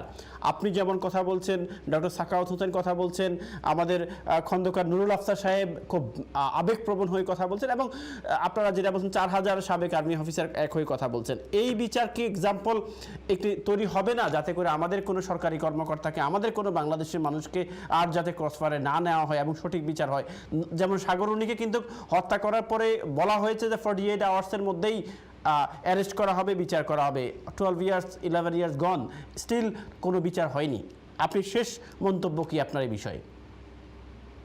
সাগররুনির বিচার বা তদন্ত শেষ হয় নাই, রিপোর্টও ফাইনাল রিপোর্ট মানে রিপোর্টও দেওয়া হয় নাই, জি, সেজন্য বিচার হয় নাই। জি, এর জন্য সকলেই বলে যে সাগররুনির ল্যাপটপে কি ছিল, এটাই হলো কাল। এবং এখানেও দাঁড়িয়েছে এরকম যে মেজর সিনহার ল্যাপটপে কি ছিল সেটা বিখ্যাত, কারণ আমি জানি না, আমার বিশ্লেষণে বলছে। আমি 2002 সাল থেকে টেলিভিশনে টক শোতে আসতেছি, তো আস্তে আস্তে এখন নিজে হয়রান হয়ে গেছি, ক্লান্ত হয়ে গেছি। তো সেটা হলো যে আর 1996 থেকে পত্রিকাতে লিখতেছি, ক্লান্ত একদম। তো যেটা বলতে চাই যে মেজর সিনহা কি জানতে পেরেছিলেন এটা আমাদের কাজ উদ্ধার করতে হবে। এমন কি জানতে পেরেছিলেন যেটা তার জীবনকে বিপন্ন করলো? কারণ অন্য একজন যদি নিজের জীবনকে থ্রেটেন মনে না করে তাহলে সে আক্রমণ করবে না। যেমন সাপ মানুষকে খামাখা কামড়ায় না, সাপ যখন দেখে যে এই মানুষটা বোধহয় আমাকে মারতে আসতেছে তখন সাপ ওই মানুষটাকে কামড় দেয়। এটা এই জন্য বললাম। আরেকটা হলো সুন্দরবনে বাঘ আছে, সাধারণত বাঘ আপনার দিকে দৌড় দিবে না, কিন্তু আপনি যদি গুলি করেন বাঘকে হত্যা করার জন্য, কিন্তু বাঘ নিহত না হয় তাহলে আহত ব্যাঘ্র আরো 10টা সুস্থ ব্যাঘ্র থেকে বেশি আক্রমণাত্মক হয়ে যায়। এখন মেজর সিনহার টেকনাফ অঞ্চলের থেকে এমন কি জানতে পেরেছেন যেগুলো বাংলাদেশের নিরাপত্তার জন্য ক্ষতিকর, যে তাকে দূর করে দিতে হলো, এবং যারা দূর করেছে তাদের কানেকশন অন্য কোথাও আছে কিনা, এগুলোই তদন্তের বিষয়, এগুলো আমাদের পক্ষে বলা সম্ভব না। আপনি বলেছেন আপনার শেষ মন্তব্য কি? আমার মন্তব্য হলো, রাজনৈতিক কর্মী সৈয়দ মোহাম্মদ ইব্রাহিম গত 13 বছর রাজনীতি করে বাংলাদেশ কল্যাণ পার্টি, তার আগে 11 বছর আমি নাগরিক সমাজের অংশ ছিলাম, ইনস্টিটিউট অফ হযরত মুহাম্মদ সাল্লাল্লাহু আলাইহি ওয়াসাল্লামের প্রতিষ্ঠাতা সভাপতি ছিলাম, centre for strategic and peace studies এর প্রতিষ্ঠাতা এক্সিকিউটিভ চেয়ারম্যান ছিলাম, আমি কলাম লিখেছি, সবাই আপনারা আমাকে চিনেছেন, সবার আগে যে নিরাপত্তা বিশ্লেষক হিসেবে টিভিতে আসতাম। আমি বলবো আজকে বাংলাদেশের নিরাপত্তা নিয়ে আমাদেরকে চিন্তা করতে হবে, কারণ আইন শৃঙ্খলা পরিস্থিতি যদি এরকম অবনতি হয়, বাহিনী সমূহের উপরে জনগণের আস্থা যদি এইরকম ভঙ্গুর হয়ে যায়, তাহলে দেশের নিরাপত্তা কিন্তু হুমকির মুখে পড়ে। এবং তখন ঘোলা পানিতে মানুষ মাছ ধরতে চায়, এবং ঘোলা পানিকে যদি বাংলাদেশের রাজনীতি বা আভ্যন্তরীণ নিরাপত্তা বলি, মাছ ধরনেওয়ালাকে আমি সীমান্তের বাইরের লোককে বলবো, সে 1 গজ দূরের সীমান্ত হোক আর 1000 মাইল দূরের সীমান্ত হোক। অর্থাৎ আমরা চাই না দেশের পানিটাকে ঘোলা করা হোক, আমরা চাই না কেউ হোক এই ঘোলা পানিতে বড়শি দিয়ে মাছ ধরুক। আমরা চাই আমার পুকুর, আমার পুকুরের মাছ আমাদের থাক। আমরা শান্তিতে বসবাস করতে চাই, সাহসের সঙ্গে বসবাস করতে চাই, নৈতিকতার মধ্যে বাংলাদেশের অগ্রগতি চাই। এর চাবিকাঠি আমার মতে এই পার্লামেন্টের উপরে নাই, এই চাবিকাঠি মাননীয় প্রধানমন্ত্রী শেখ হাসিনার উপরই বর্তায়। কারণ যে কোনো কারণেই হোক এখন সরকার ব্যবস্থাটি আস্থার জায়গা একটা মাত্র জায়গায় গিয়ে ঠিকেছে, সেটা হচ্ছে বঙ্গবন্ধু কন্যা মাননীয় শেখ হাসিনার উপরে। আপনার টেলিভিশনের মাধ্যমে মাননীয় বঙ্গবন্ধু কন্যার নেক হায়াত কামনা করি, ইমানি হায়াত কামনা করি, সুস্থতা কামনা করি, যেন তার মুখ দিয়ে, তার কলম দিয়ে এই বাংলাদেশে ক্রস ফায়ার বন্ধের আদেশ বের হয় এবং মিডিয়ার স্বাধীনতা আসে। একটা প্রশ্ন কেউ করেছিল, সাংবাদিকরা কই থাকে, এত জিনিস হইয়া যায়, তারা লেখে না কেন? এই যে একটা প্রশ্ন ওনারা করলেন, সাংবাদিক কক্সবাজারে কত নিগৃহীত হয়েছে প্রদীপ সাহেবের হাতে পত্রিকায় আসতেছে। যখন জীবনের উপর হুমকি আসে তখন সাংবাদিক ভাইয়েরা আর লিখতে পারে না, কারণ তাদেরকে তো রক্ষা করার কেউ নাই। সাংবাদিককে যে রক্ষা করবে, তোমার এই রিপোর্ট লিখেছো তার জন্য আমি তোমাকে রক্ষা করব, এরকম কোনো শক্তি বাংলাদেশে নাই। অর্থাৎ বেঘরে প্রাণ হারায়। তো কোন সাংবাদিক তার স্ত্রীকে বিধবা করতে চাবে, তার শিশুদেরকে এতিম করতে চাবে? এইটুক কারণের জন্য তাই রাষ্ট্রীয়ভাবে সৎ সাংবাদিকদের পৃষ্ঠপোষকতা করতে হবে, সাহসী সাংবাদিকদের পৃষ্ঠপোষকতা করতে হবে। এতটুকু আবেদন মুক্তিযোদ্ধা সৈয়দ মোহাম্মদ ইব্রাহিমের পক্ষ থেকে থাকলো। লাস্ট বক্তব্য, হে বাংলার তরুণেরা জেগে ওঠো, হে বাংলার তরুণেরা জেগে ওঠো, আর ঘুমাইও না। যতক্ষণ ঘুমাবে ততক্ষণ তোমার দেশ নিম্নের দিকে যাবে। এর রাশ টেনে ধরো, এই বাংলাদেশ তোমাদের আগামী দিনে তোমাদের নেতৃত্বে যেন গড়ে উঠতে পারে। আমাদেরকে বাদ দাও। আল্লাহ হাফেজ। ধন্যবাদ। বাংলাদেশ জিন্দাবাদ। ধন্যবাদ।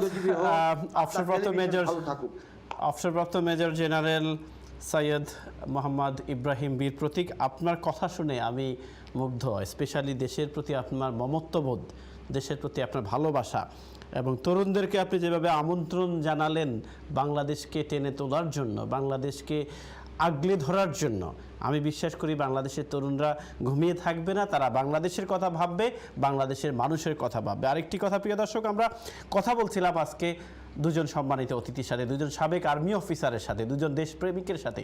একজন হচ্ছেন ব্রিগেডিয়ার জেনারেল অবসরপ্রাপ্ত জনাব ডক্টর সাখাওয়াত হোসেন, আরেকজন হচ্ছেন অবসরপ্রাপ্ত মেজর জেনারেল সাইদ মোহাম্মদ ইব্রাহিম বীর প্রতীকের সাথে, এবং কথা বলছিলাম মেজর সিনা রাশেদের হত্যাকাণ্ড নিয়ে। আমরা কথা বলছিলাম, আমরা চাই না আমাদের আর্মি, আমাদের পুলিশের মধ্যে কোনো কোন্দল তৈরি হোক। আমরা চাই আর্মি, পুলিশ, বিজেপি সবাই একত্রিত হয়ে বাংলাদেশকে সাহায্য করুক, বাংলাদেশকে ডেভেলপ করুক এবং বাংলাদেশের মানুষকে, গরিব মানুষকে, আপাময় জনতাকে সাপোর্ট দিক। আগামী অনুষ্ঠান দেখার আমন্ত্রণ জানিয়ে আজকের মতো আপনাদের কাছ থেকে বিদায় নিচ্ছি। আল্লাহ হাফেজ।